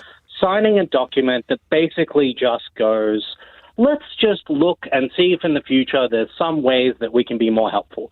It commits to things like going, hey, if we see some market access barriers, we will think about doing something about them. Yeah. Let's do more virtual and in-person trade missions to one another's territory. Let's see if we can work with our private and public sector to see if we can facilitate some introductions. Let's facilitate introductions for investors from Florida and from the UK to one another to see if we can create some investment. It legally binds both sides to do nothing, and there is in fact a section that explicitly states that this does not entail anyone spending any money. So no one is going to spend any money and no one is bound to do anything, but everyone broadly agrees on both sides that trade is good and it would be nice if there were more of it. So, I mean, even Kemi Badenoch presumably realises that nobody qualified or even vaguely informed is going to be impressed by this, but the editor of the Daily Mail describes it as a major trade deal. Which was, I think, the point. This is like something out of Tufton Street. The headline was the point. The substance is completely tertiary. This creates a signing ceremony. It allows them to, they will, as they already have, I don't know if this was the Daily Mail or one of your other fine press institutions, but someone already described this as something like a $1.3 trillion deal, a figure they arrived at by just taking the GDP of Florida and announcing that this sort of broad agreement to be friends will apparently deliver that entire value. Oh, you missed the crucial. UK. You missed the crucial point, Dimitri, which is not like you, because of course that 1.3 trillion pounds, that's more than most European countries. Absolutely, and now all of it will be flowing to the UK. I'm sure the check is in the mail. You will all be receiving it, your share. I mean, listen, this is fundamentally, I think, the cynical view of this is that you have two actors, one being Ron DeSantis, who is desperately trying to shore up his foreign policy credentials ahead of coming forth in the Iowa caucus, and you have Kemi Badenoch, who is running out of free trade agreements she can sign, and is certainly not going to get one with the U.S., which doesn't want one with the U.K. or with anyone, and both of them looking to be able to have a signing ceremony and look like they did something, and this is technically qualifies as something. I think is the technical term a memorandum of understanding? Exactly. Well, can we sign one now? Because I now understand this a lot better than I did before. I'd like to formalise that, if I may, Dimitri. As long as it's not legally binding and neither of us is obliged to spend any money, I'm willing to enter into discussions for a signing ceremony with you, James. It is absolutely meaningless. I'll get Eleanor to give you a ring next week and we'll sign a memo of understanding together. And with I look forward to the Daily Mail headline about it. And with lots of photographers present as well. Wonderful. Dimitri Kozovinsky there, founder of explaintrade.com, which, as I think he's just demonstrated in rather spectacular fashion, does exactly what it says on the tin. He cut his teeth, of course, as a trade negotiator for the Australian government. 11:46 is the time. So, listen, I know it's a bit I told you so, which I never say, but when I told you what Kemi Badenoch was going to do, and I told you that it would involve doing exactly what Liz Truss did to persuade the Conservative Party membership that she was producing something good when she was producing something utterly meaningless, I didn't expect her to prove me right in quite such spectacular fashion. And along comes Ted Verity, the editor of the Daily Mail, to give her the headline she wants. Kemi hails Brexit as she signs trade deal with Florida. Just a couple of problems with that headline. Number one, it isn't a trade deal. Number two, I don't actually know whether you would need to have left the European Union to sign a memorandum of understanding. That's something I can clear up with Dimitri when we sign our own memo of understanding in front of the Daily Mail's photographer next week. It's 11:47. 10 to 12 is the time. I touched yesterday upon the curious relationship that we have with religion in this country, in that people who don't seem to really abide by what we could loosely describe as Christian values profess outrage whenever Christian values are apparently under threat, and yet stay completely silent when the Archbishop of Canterbury, who is the most senior cleric in the Church of England, of course, which remains the national religion, speaks out on various issues. Yesterday, for example, it was on the need for a ceasefire in Gaza, which would put him at odds with both the Conservative Party and the Labour leadership. And today he has spoken up on the Supreme Court's decision, the Supreme Court's ruling on the government's Rwanda policy. Justin Welby says, and it's quite interesting this, there is much that the government and Church of England agree on when it comes to Britain's asylum policy. We are clear that we cannot have open borders, that we cannot take everyone, and that we must stop people risking their lives crossing the channel in small boats. We agree that we must stop the people smugglers. But the Church has also been clear in our profound concerns, moral and practical, about outsourcing our obligations to refugees to Rwanda. We have been clear that the inefficiencies of our asylum system and its failure to treat all people with compassion and dignity must be addressed, and that there it is. Suella Braverman and many like her in the Conservative Party and the wider public are absolutely uninterested in treating all people with compassion and dignity. That's not an opinion. That's just counting. They revel sometimes, it seems. The photograph of Braverman in Rwanda, cackling for the camera is evidence of this. They revel in the removal of compassion and dignity. They celebrate the removal of compassion and dignity. And the Archbishop goes on, today's decision by the Supreme Court leaves our response to desperate people fleeing conflict and persecution in a state of limbo. I hope this judgment will give the opportunity to reflect and reconsider its approach.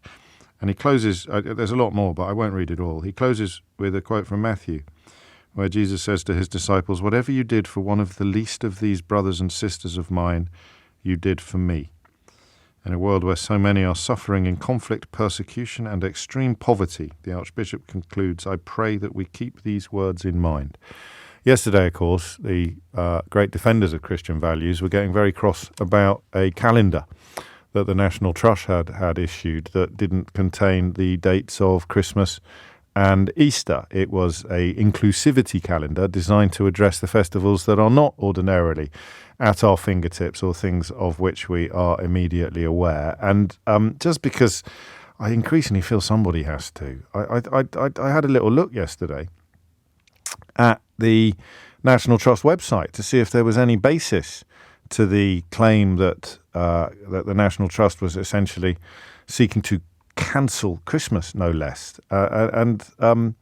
Well, it was a bit of an odd experience, actually, because all I did was click on the National Trust website and then go to the bit that says Christmas. Because I don't know about you, I heard it on my radio yesterday. I read it in my newspapers. All sorts of evidence being offered up that the National Trust was woke and it needed to be nipped in the bud, and it was categorically dedicated to cancelling Christmas. So just, off the top of my head, here are a few things that you can do with the National Trust this Christmas. You've got a large list of the Christmas lights and winter illuminations, all of which involve National Trust sites that are going to be transformed with colour on a Christmas 2023 lights trail.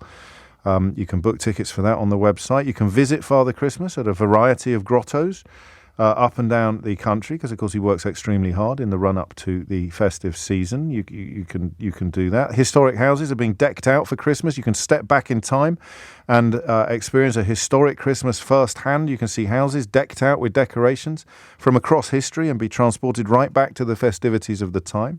Christmas markets, winter fairs abound at National Trust sites this season. Perfect Christmas presents available there, or you can stock up on your seasonal treats and decorations at a Christmas market or winter fair.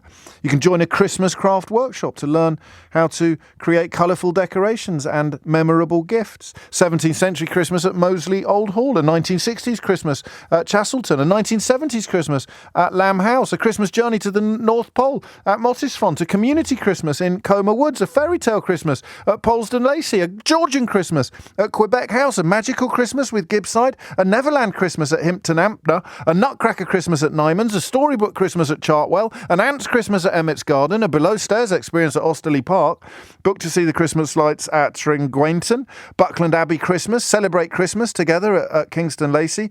I could actually, and I won't because Natasha has arrived, I could go on, but what I would do instead is just ask you to refer anybody who spent yesterday telling you that the National Trust was threatening or cancelling Christmas, that if they'd clicked on the National Trust homepage for just 30 seconds, they would, on the very first screen, have found 1, 2, 3, 4, 5, 6, 7, 8, 9, 10, 11, 12, 13, 14, 15, 16, 17, 18, 19, 20, 21, 22, 23, 24, 25, 26, 27, 28, 29, 30, 31, 32, 33, 34, 35, 36, 37, 38, 39, 40, 41, 42, 43 mentions of Christmas on the first screen alone.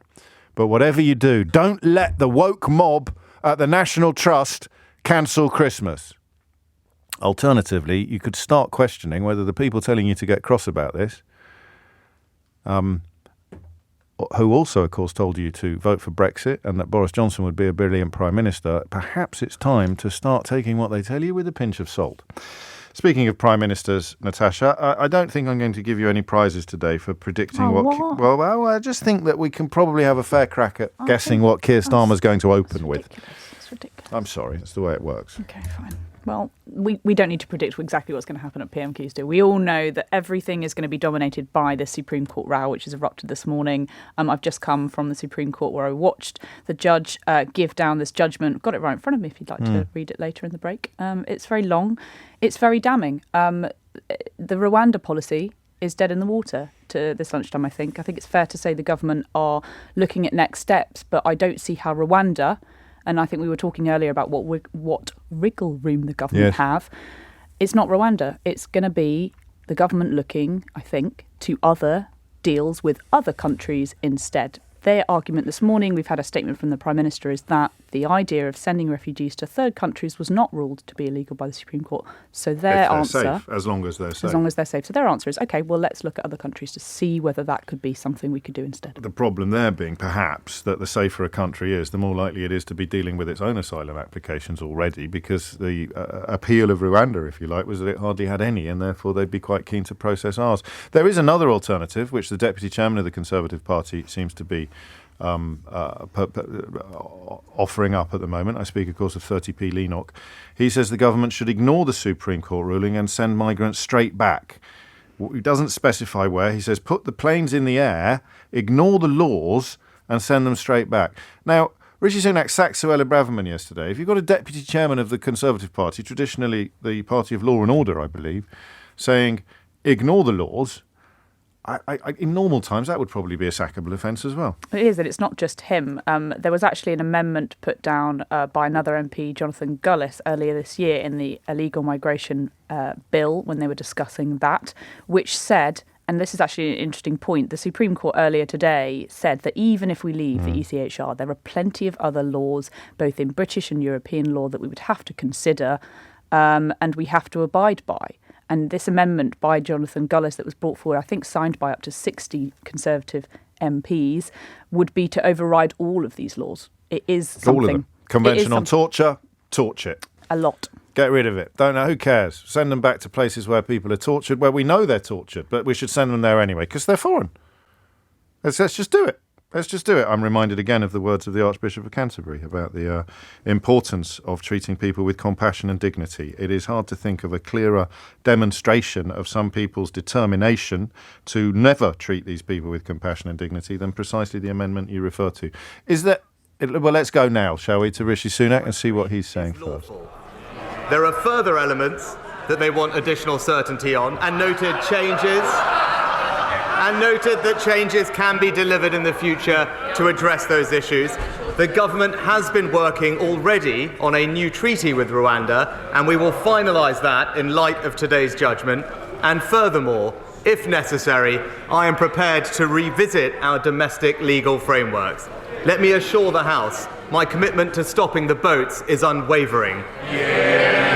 My right honourable friend, the Home Secretary, will be making an oral statement shortly to the House. Mr. Speaker, this morning I had meetings with ministerial colleagues and others. In addition to my duties in this House, I shall have further such meetings later today. Thank you, Mr. Speaker. When the Prime Minister I think we can spare ourselves that treat. We will return to the House of Commons as soon as the leader of the Labour Party, Sir Keir Starmer, gets to his feet.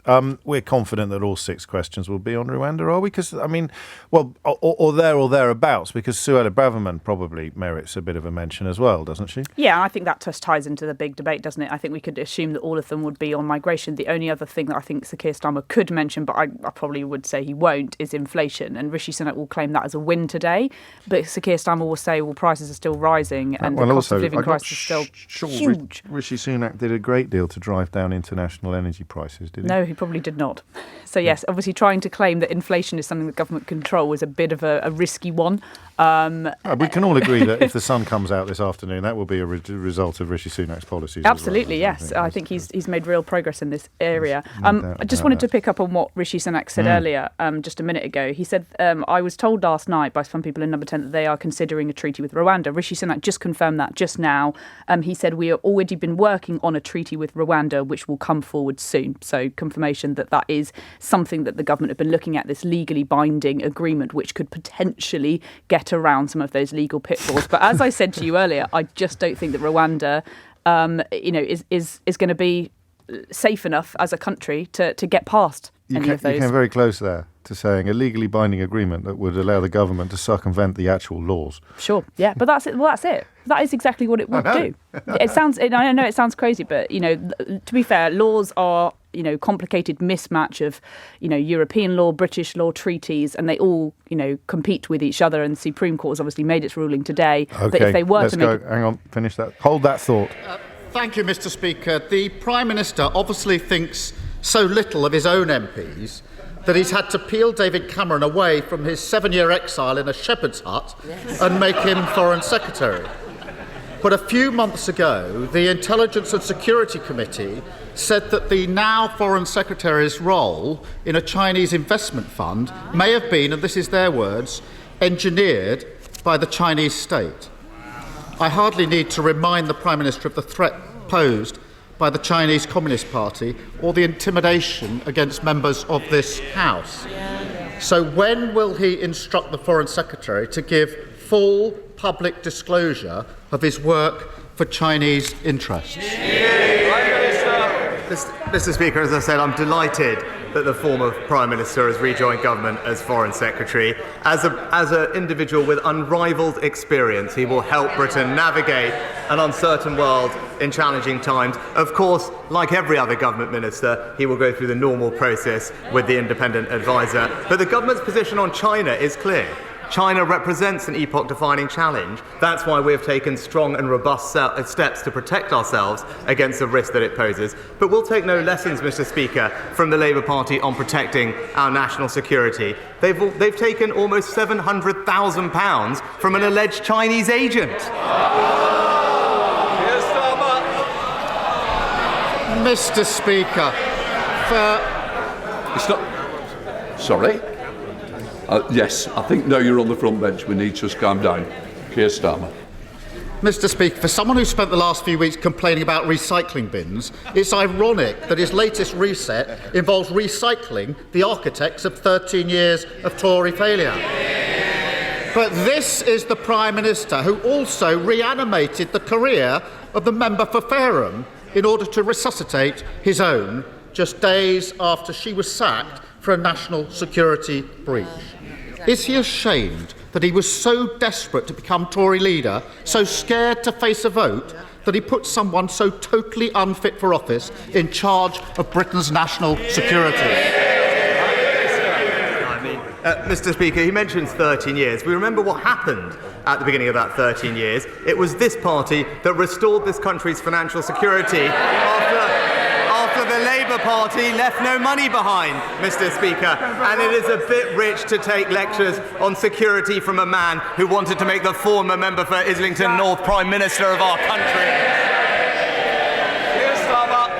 The member for Islington North isn't even a Labour MP anymore. A change party and strong leadership. Mr. Speaker. Luke, with a lot of business today, very important business with some important votes, and I want to get through this speedily. Keir Starmer. Mr. Speaker, for 13 years our security has been undermined by this Tory government, and now the most ridiculous, pathetic spectacle of all. His Rwanda scheme, cooked up with his National Security Threat Home Secretary, has blown up. He was told over and over again that this would happen, that it wouldn't work, and it was just the latest Tory gimmick. But he bet everything on it, and now he's totally exposed. The central pillar of his government has crumbled beneath him. Does he want to apologise to the country for wasting £140 million of taxpayer cash and wasting his entire time in office?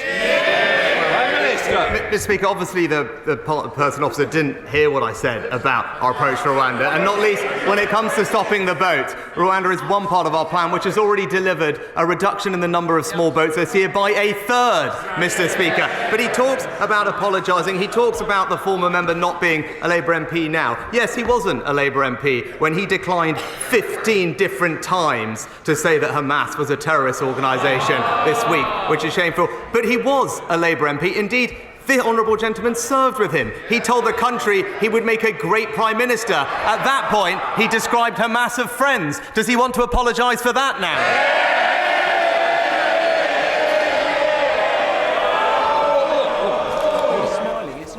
Are we serious? No. Because I'm going to tell you... Oh, I wouldn't challenge. Because I've got to say, our constituents are watching this. They're very, very concerned about the affairs of today. They're very concerned about the votes later. A lot of members wish to speak. Those who don't want that to happen, please, go outside, go and have a conversation. As a general rule, the sooner Rishi Sunak reaches for Jeremy Corbyn, the more desperate he is. And on this occasion, he's not only reached for him very early, but repeatedly. And while he was wasting his time on this gimmick, the asylum backlog has swollen to 175,000 people. Taxpayers are paying £8 million a day on hotel bills, and 615 people arrived by small boat last Sunday alone. Plan A has failed.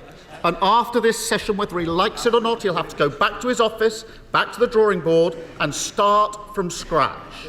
Can he assure the British public that he will drop what his former Home Secretary calls his magical thinking and start treating small boat crossings with the seriousness that they deserve?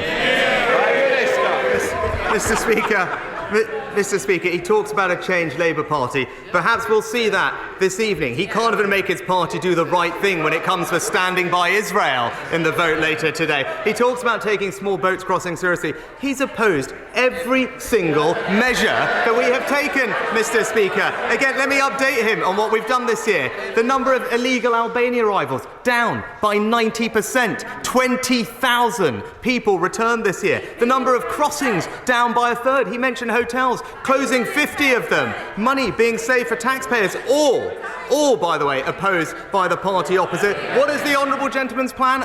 Yes, there we have it. A cosy deal with the EU, which would see the UK accept 100,000 illegal migrants. He doesn't want to stop the boats. He wants to welcome more of them. Mr. Speaker, it's very straightforward. He promised that he would stop the boats this year. This year. Today is the 15th of November. He's wasted all of his time on a gimmick, and now he's absolutely nowhere. Will he level with the British public and finally admit he's failed to deliver on his promise? Mr. Speaker, this government has done more to tackle illegal migration than any in the past. And again, let's just review, Mr. Speaker. He's been on the wrong side of this issue his entire career. This is a man who described all immigration law as racist. He said it was a mistake to control immigration, and he has never once in this place voted for stricter asylum rules. It's clear, Mr. Speaker, while he might want to listen to the open border activists, I'm siding with the British people. I would have thought if he was confident about his promise, he would have given an answer saying he stands by it and will deliver by the end of the year. But the absence of that answer is absolutely amazing in the circumstances. He's had 3 reshuffles, a forgotten conference speech, an empty King speech. He even found time to fanboy Elon Musk. But not one of them has made the slightest difference to the lives of working people. If we had £1 for every time we had a reset, the cost of living crisis would be over long ago.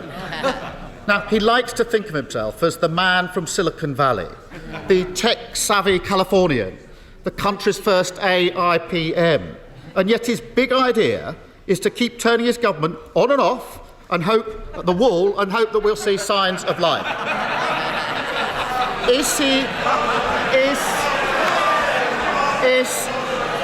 Is he starting to feel that, as somebody once said, he was the future once?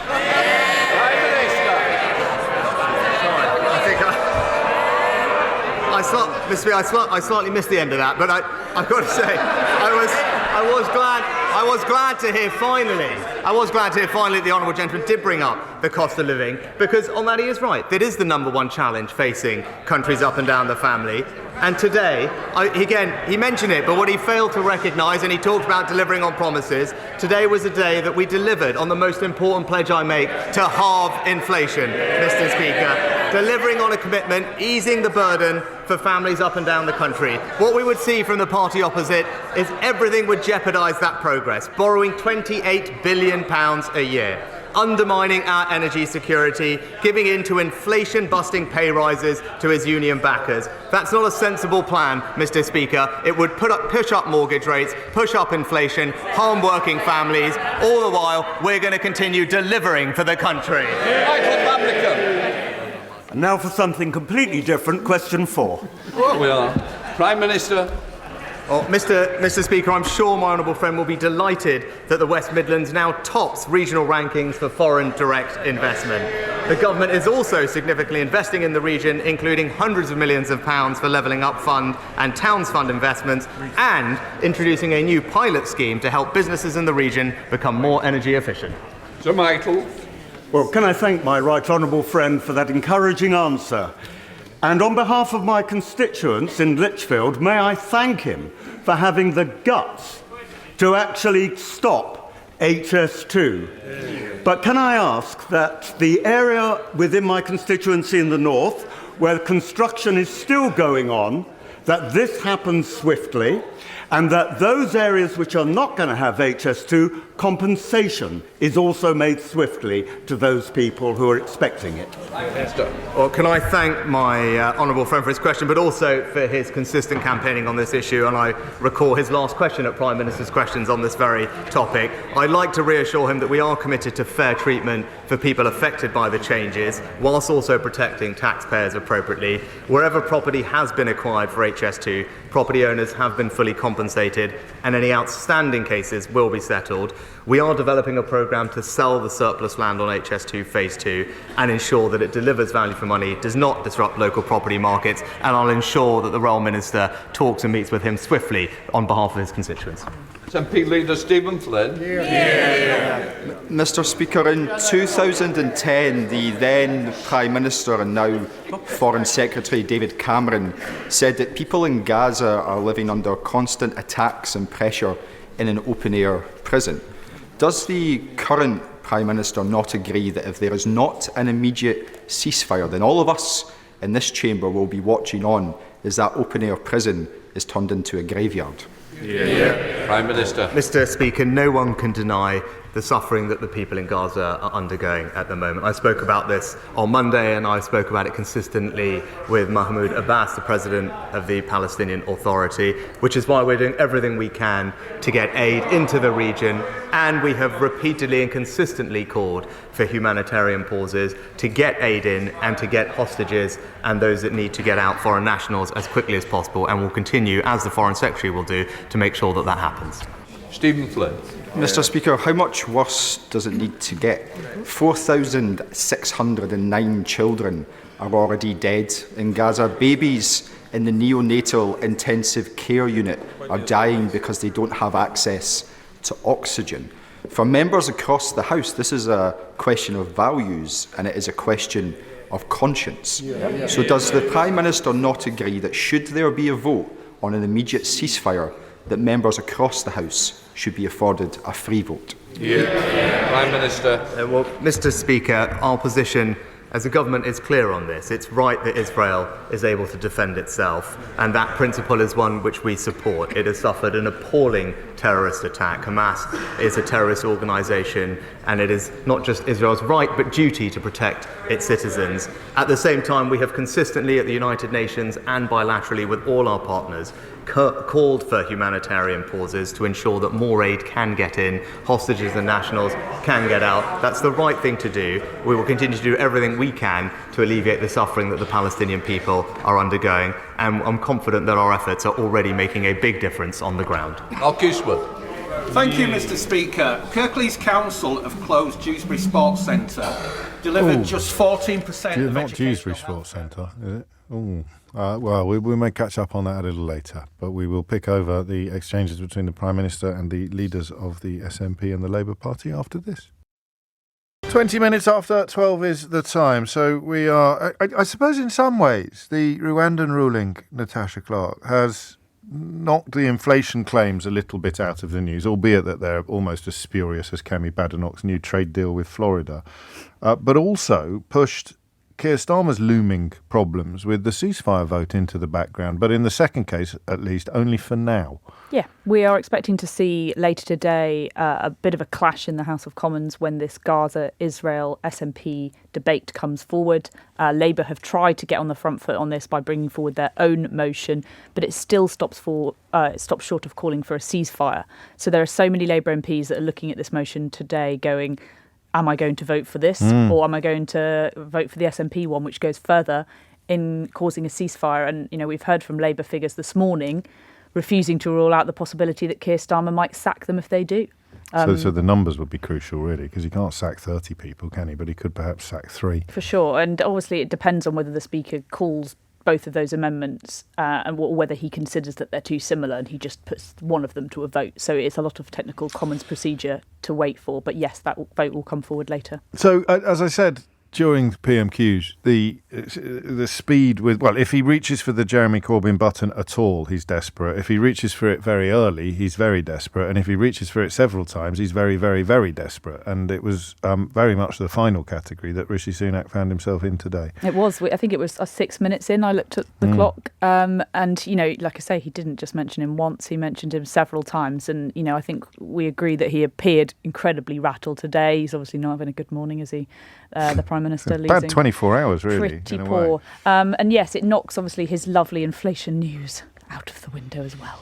His promise to halve inflation, which again we both agree that the government doesn't have a lot of say over, but still the Prime Minister decided to make inflation one of his 5 priorities and took a bit of a gamble on it, but it was one that has paid off. It has gone down. Energy prices have gone down. It will be putting slightly... it won't even be putting slightly more money in people's pockets, will it? Because inflation is coming down, but it's still at 4.6%. So and still food things much are going higher. up. Food still around the 10% mark. So he didn't go straight in on Rwanda, which I think turned out to be quite a clever tactic. It did, and obviously, if you're Keir Starmer, you have an array of topics to go on today. True. You've got, what do you go on? Do you go on Suella Braverman? Do you go on David Cameron? Do you go on Rwanda? And actually, he went on all of them, which obviously all tied together quite nicely. And I thought some of his jokes were very good, actually. Yes, they were this week. So Keir Starmer's jokes are very hit and miss, I feel. But these ones were pretty good. Ending on the famous David Cameron quote, "He was the future once," which was the way that David Cameron signed off his final Prime Minister's questions back in 2016 when he quit over the Brexit vote. So yes, that landed quite well. I don't think Rishi actually heard it. I don't think he was listening. He didn't actually get it. But yes, I thought Sir Keir Starmer was pretty good today, and Rishi was obviously on the back foot. He was never going to be having a great PMQs today with what. But he also didn't even try to answer the question about David Cameron's ties to China and fairly profound concerns about them that have been reported. He would have been aware of that.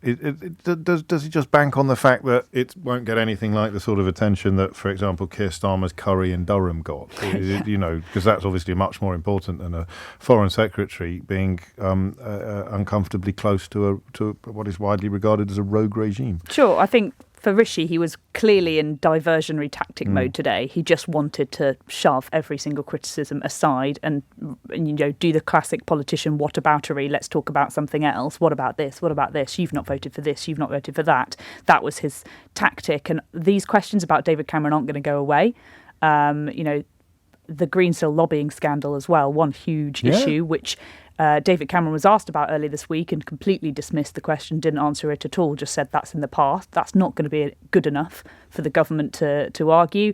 And yes, his foreign policy views, David Cameron was the man that presided over closening relationship with China. Yes, exactly. For so many years, and Yes. George Osborne as well. So what is his answer going to be to that? Well, why did he do it, do you think? Why has he brought Cameron in, just in your view? I mean, I tried to write a piece on this yesterday, an LBC's Views piece. It took me quite a long time, to be honest with you, to try and sort out why I thought this was a case. I concluded that I think he thinks that, A, he could possibly bring back some of that Tory true blue vote from the Shires. So, Liberal Democrats obviously up in taking on quite a lot of a chunk of the vote in there. And so David he's saying, look, we haven't gone completely mad. I've just rehired David Cameron. That. And also, despite the ending to David Cameron's premiership, comparatively, it was a more stable premiership than several that we've seen so far.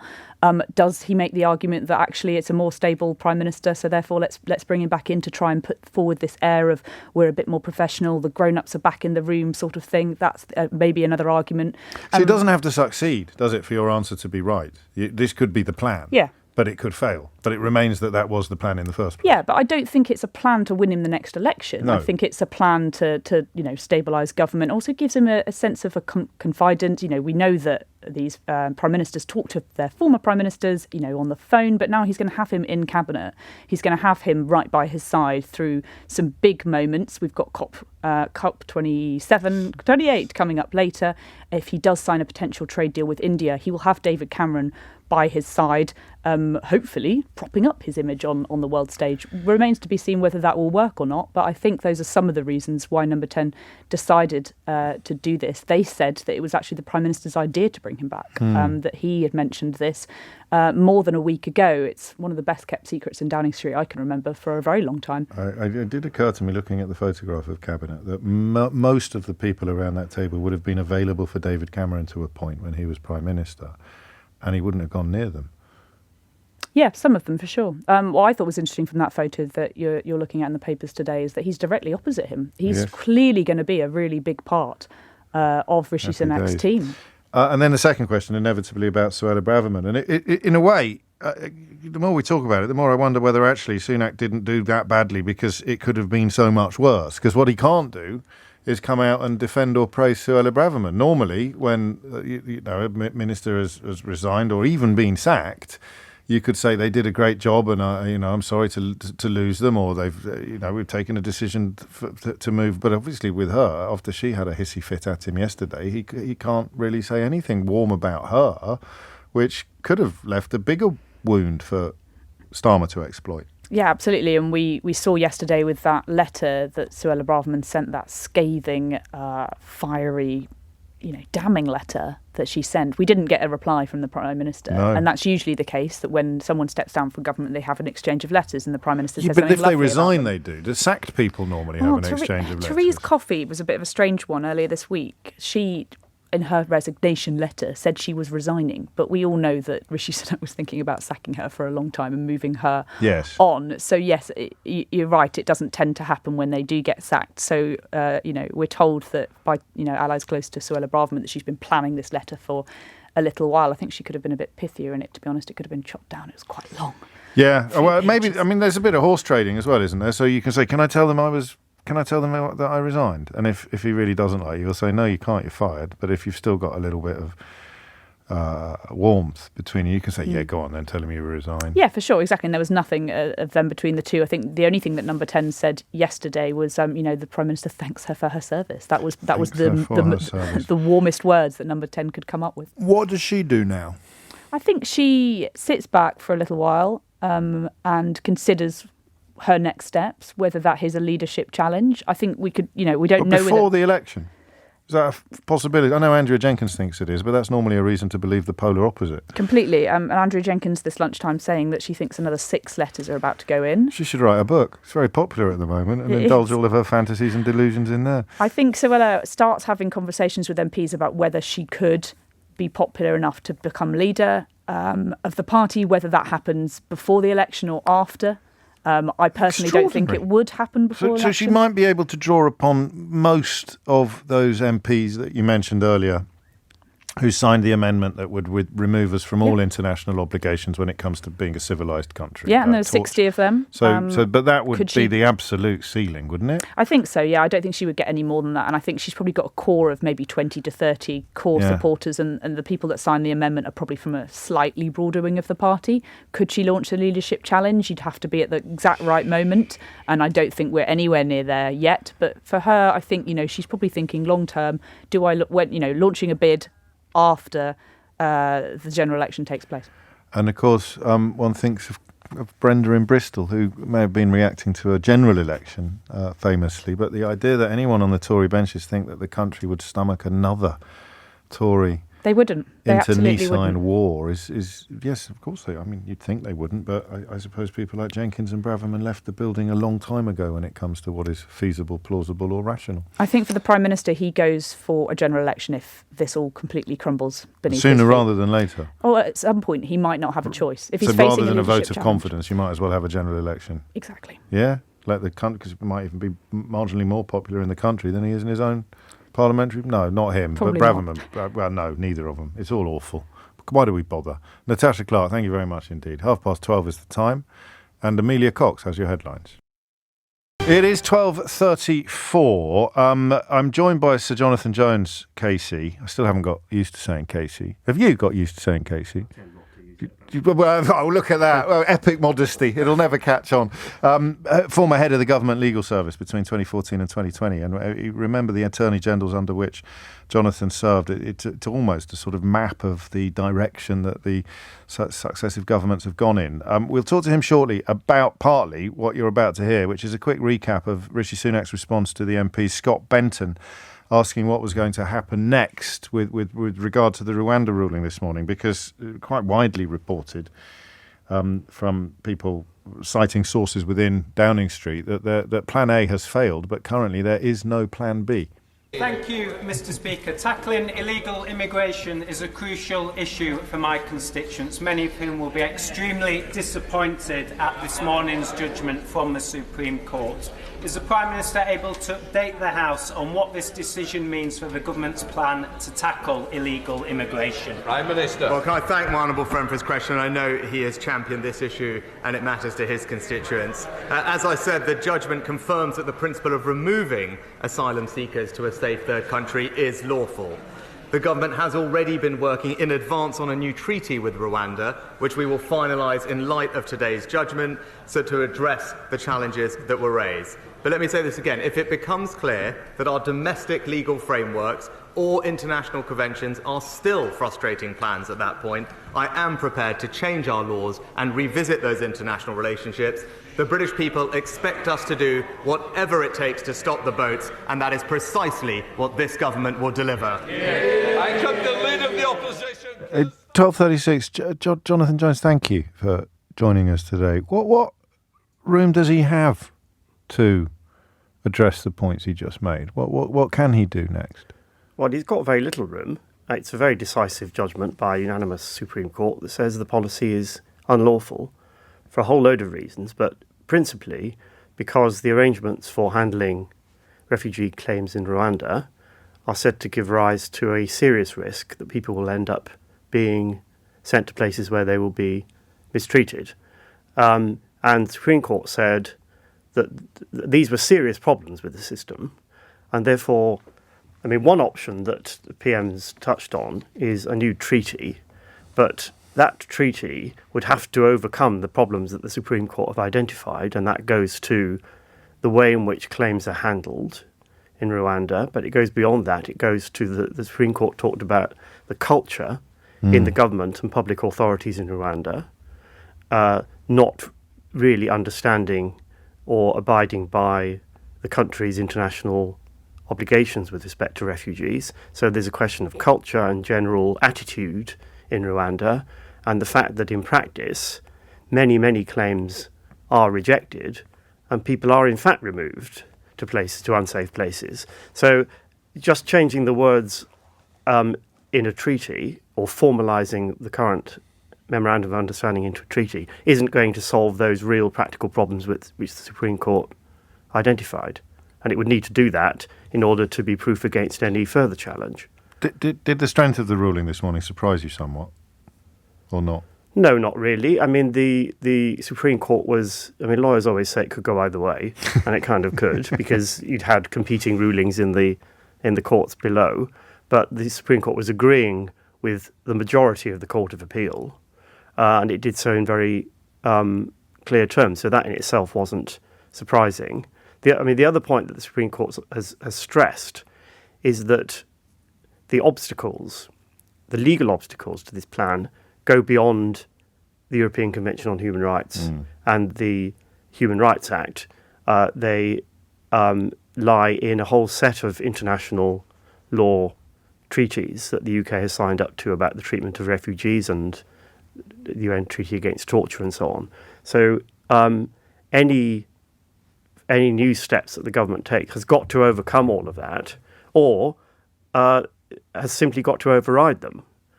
And that, I guess, is what the PM is talking about when he says that the government will revisit its international law obligations. But what can that mean unless they're prepared positively to disregard them? So your resignation just over 3 years ago was widely regarded as having been precipitated by Brendan Lewis saying that the government was prepared to break the law in a very, very limited and specific way.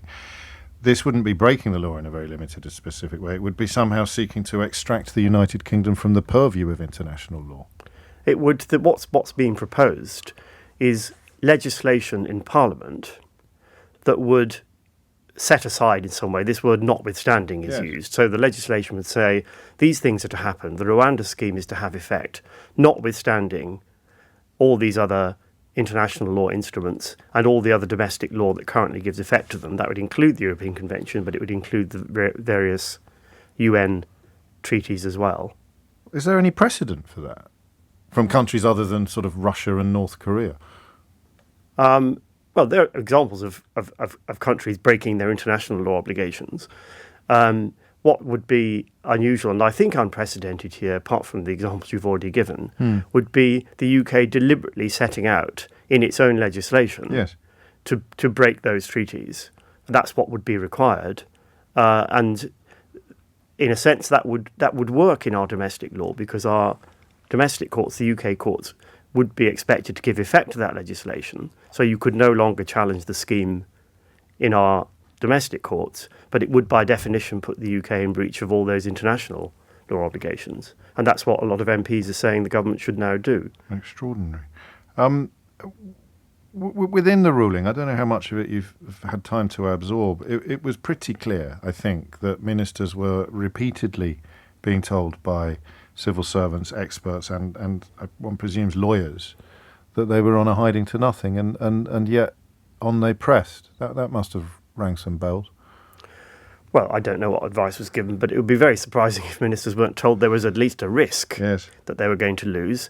And they did, I mean, as so often the sort of litigation history of this is quite complicated, but in the High Court, 2 judges said the scheme was lawful. The overall scheme was lawful, but the individual decisions hadn't been properly taken. So that was one ruling. Then the majority of the Court of Appeal comes along and says, no, the whole scheme is unlawful, essentially for the reasons that the Supreme Court has agreed with today. And the government will have been advised of those risks.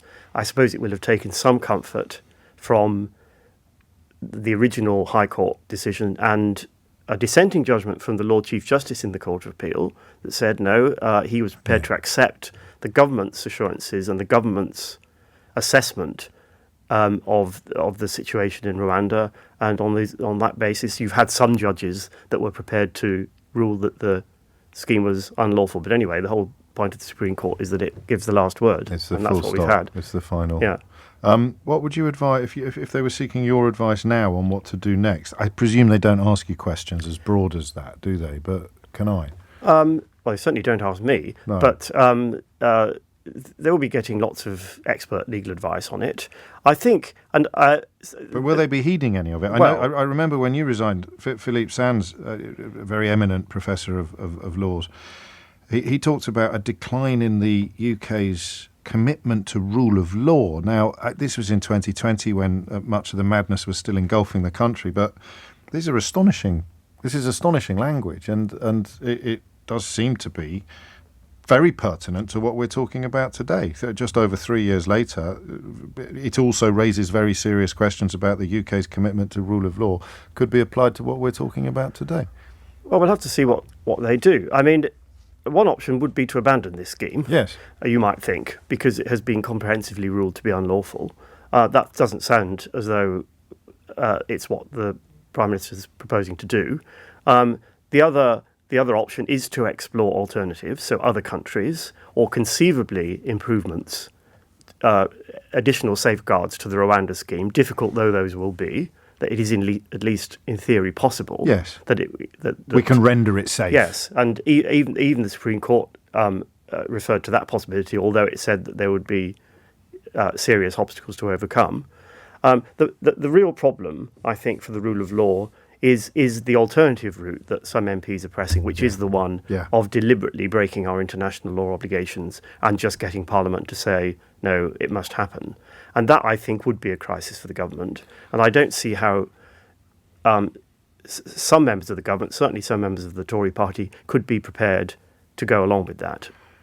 So I think that would be that is the crisis option, I think. So that depends on how much traction that cohort of the Conservative Party gets. And how willing the PM is to accept, I mean, I don't know, I haven't spoken to him about it, but the resignation of his Attorney General, for example, and other members of the government who do, in fact, believe in the rule of law and complying with our international obligations. So I think what we're probably seeing at the moment is a bit of playing for time. Yes, of course. And looking at all the options, and that's what you'd expect the government to do when it loses the case. But none of us really know where this will end up. I mean, it occurs to me that the mess they got themselves into, and with regard to Brexit and the willingness to break international law that prompted your departure from the civil service was, at least in some ways, a consequence of the vote in 2016. It could have gone differently, it could have gone better, but that is where the problem started. These are problems entirely of the government's own making, aren't they? Well, the government set itself this objective and made promises about stopping the boats, and a lot of weight was placed on the Rwanda scheme. There is no way, obviously, the Rwanda scheme, even if successful, could on its own stop the boats. No. But nonetheless, it was made the kind of totemic policy that would start addressing this problem. That was the government's choice to do all of that.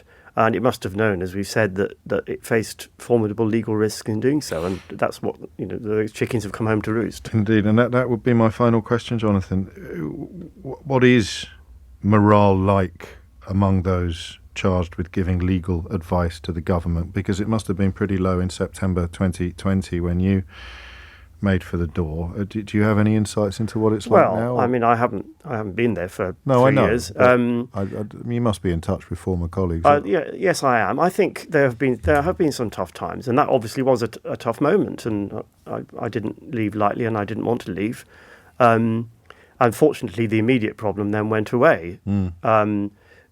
I mean, essentially for political reasons. And maybe that's what will happen here. That actually, in the end, the price, both politically and reputationally for the UK, of just chucking away our international law obligations will be too much, and I'm sure the government is getting good, considered legal advice about that. So you're cautiously optimistic that the people calling for us to abandon our international commitments to things like torture, will prompt Rishi Sunak to go in the right direction. Well, I hope so. I hope so too. Look where hope gets us. Jonathan Jones, King's Counsel, many thanks, former head of Government Legal Services and latterly a senior consultant at the law firm Linklaters. It's 12:47. 12:51 is the time. You're listening to James O'Brien on LBC. We've gone a bit legal-tastic today, which I think is the only correct response to a moment of such epic legal significance as the one that we witnessed shortly after 10 o'clock this morning when the Supreme Court announced their rejection of the government's position on the plans to deport refugees and asylum seekers to Rwanda. I think we can say with some confidence that we've got a much clearer understanding collectively of what has happened and why. But there's still room for more illumination and elucidation, leaving aside for the time being the question of whether or not the tweet from 30p Lee Anderson essentially invites people to choose which laws they can and can't obey. And just the more I look at this incredible intervention, the more it looks as if the deputy chairman of the Conservative Party has just sort of declared war on the law, or announced that you should ignore the law and do whatever you want if you feel strongly enough about it, which, for a party that not that long ago prided itself, or at least posited itself as the party of law and order, that is a frankly remarkable development. But I mentioned earlier that I wanted to look at something that Adam Wagner, the a barrister at Doughty Street Chambers, and someone who's done us enormous favours on various occasions in recent months, had tweeted overnight, which is about something that perhaps Suella Braverman didn't fully understand, what she was giving away in that remarkably pungent and excitable post-sacking letter. It's not, of course, a resignation letter in any traditional sense, because she had been summarily and completely fired. And I hoped, really, Adam, that you would just talk us through it. The idea that, as a previous Attorney General, don't laugh, legal advisor to the government, she would have known the full extent of risk that the government was being led into over this policy. Yeah, I think that she would have done, and I think the government will have known, and the government will have been advised that this is an extremely risky policy legally, and that it would be very difficult to get through the courts. Now, my thinking on why they would still go ahead is that at the time the policy was developed under Boris Johnson, when Priti Patel was the Home Secretary, there's a way of thinking which was, well, if we win the case, which will inevitably happen, then great, and we'll get this policy off the ground. But if we lose, we can use it as a justification for leaving the European Court of Human Rights, which was always a Dominic Cummings project, and certainly one which various high-up Conservatives, although never a prime minister, have supported. So I think it was a sort of playing a double game always, this policy. Which hasn't actually worked because of the nature of the Supreme Court judgment. Did you foresee the nature of the Supreme Court judgment? Did you see that they would make it clear that it would have carried even if, or it would have been sustained even if we were no longer in the European Convention of Human Rights, no longer signatories? Yeah, I mean, that any immigration or asylum lawyer will tell you what the Supreme Court has said. It's not ruled that a sort of new principle that all this non-refoulement is just reminded everyone what the law is, really, hasn't it? Well, they've just said, and people have been saying that all along. That this isn't just under the Human Rights Act; it's under the Refugee Convention. It's even under customary international law, which is actually doesn't rely on any treaty or domestic law. So this isn't complicated. And although the question of whether Rwanda was safe, was a matter of fact and a matter of evidence. So it's something that was a bit more difficult to predict. Although many people have said, yeah, of course, Rwanda's not safe for asylum seekers. But this point about, it's not just about human rights is one which is just a very simple legal point. It's not one which required any complex judgment or reasoning. Well, which makes it perhaps for the average punter all the more remarkable that it has been unspooling for so long, and that there is a oblique reference in the judgment from the court to the idea of ministers being repeatedly told that they were on a hiding to nothing. Yeah.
I don't. I mean, I expect we probably will never know what the legal advice was, except that Suella Braverman sort of let the rabbit out of the hat with her letter, essentially saying, "I've been warning you all along that there was a big risk, and you've been warned, and you haven't come up with viable alternatives." And what she really means by that is viable alternatives that would require leaving and undermining various international agreements that we've been part of since just after the Second World War. Yeah. So I think that what she's really saying, and as someone who's followed this kind of drama over internal to the Tory party about whether to leave the European Convention for over a decade, what she's really saying is, why haven't you agreed to do what I want you to do, which is to pull out of all of these conventions? And that's it's really about. It's not about Rwanda. No. It's not even about asylum seekers. It's about, why won't you leave the European Convention on Human Rights and the Refugee Convention, which would be just such a huge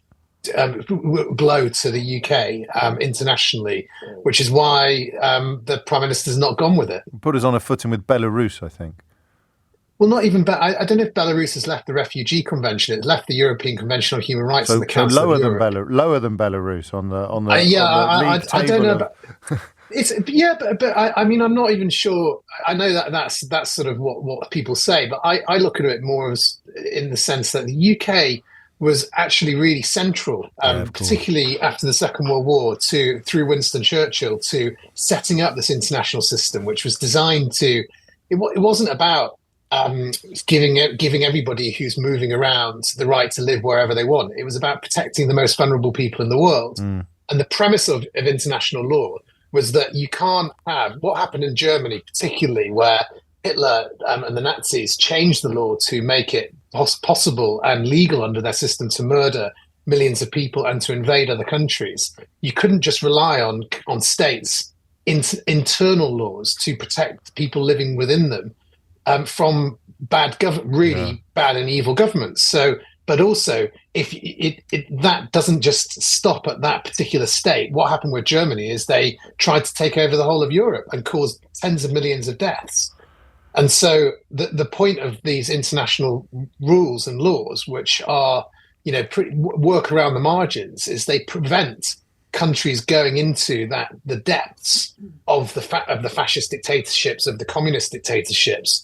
At least in principle, and that was the point. That's why Winston Churchill, Roosevelt, that's why they saw them as necessary to preventing another cataclysm like the Second World War. So looking at it, this government, I think, the people in this government want to leave these conventions, are looking at it incredibly narrowly from a sort of very sort of narrow ideological perspective, and they're just not thinking anymore about the wider picture. And I think that's why it's not about embarrassment. It's not about, although it's, we don't want to be in the same category as Russia and Belarus. Sure. But there's a better reason for not messing with these conventions, which is that they protect us ultimately from much worse things than people claiming asylum. A few thousand people claiming asylum every year. It's a brilliantly put, although possibly crediting it to ideology is a little generous on the part of the people prepared, or who were prepared to back that amendment earlier this year. Adam Wagner, thank you so much. Adam's book, Emergency State, which explains how we lost our freedoms in the pandemic and why it matters, is out now. And then there it is. Gosh, what a show. Thank you for keeping me company. We kind of moved with one story throughout. If you missed any of it, you can listen back to the whole show podcast on Global Player. We were very expert heavy today, which is always nice on a day of important breaking news, but a position of genuine peril now with regard to the kind of people, including Suella Braverman, that would cut us loose from what you might describe as the safeguards of civilization itself for the international community. You can listen back, pause, rewind live radio on the official LBC app. You'll also find all of LBC's shows there to catch up on. Pause and rewind live radio on Global Player, where you're always in control. Download it for free from your app store or head to globalplayer.com. Tom Swarbrick with you at 4 on LBC, but now it's Sheila Fogarty. But now it's Sheila Fogarty. But now it's Sheila Fogarty. But now it's Sheila Fogarty. But now it's Sheila Fogarty. But now it's Sheila Fogarty. But now it's Sheila Fogarty. But now it's Sheila Fogarty. But now it's Sheila Fogarty. But now it's Sheila Fogarty. But now it's Sheila Fogarty. But now it's Sheila Fogarty. But now it's Sheila Fogarty. But now it's Sheila Fogarty. But now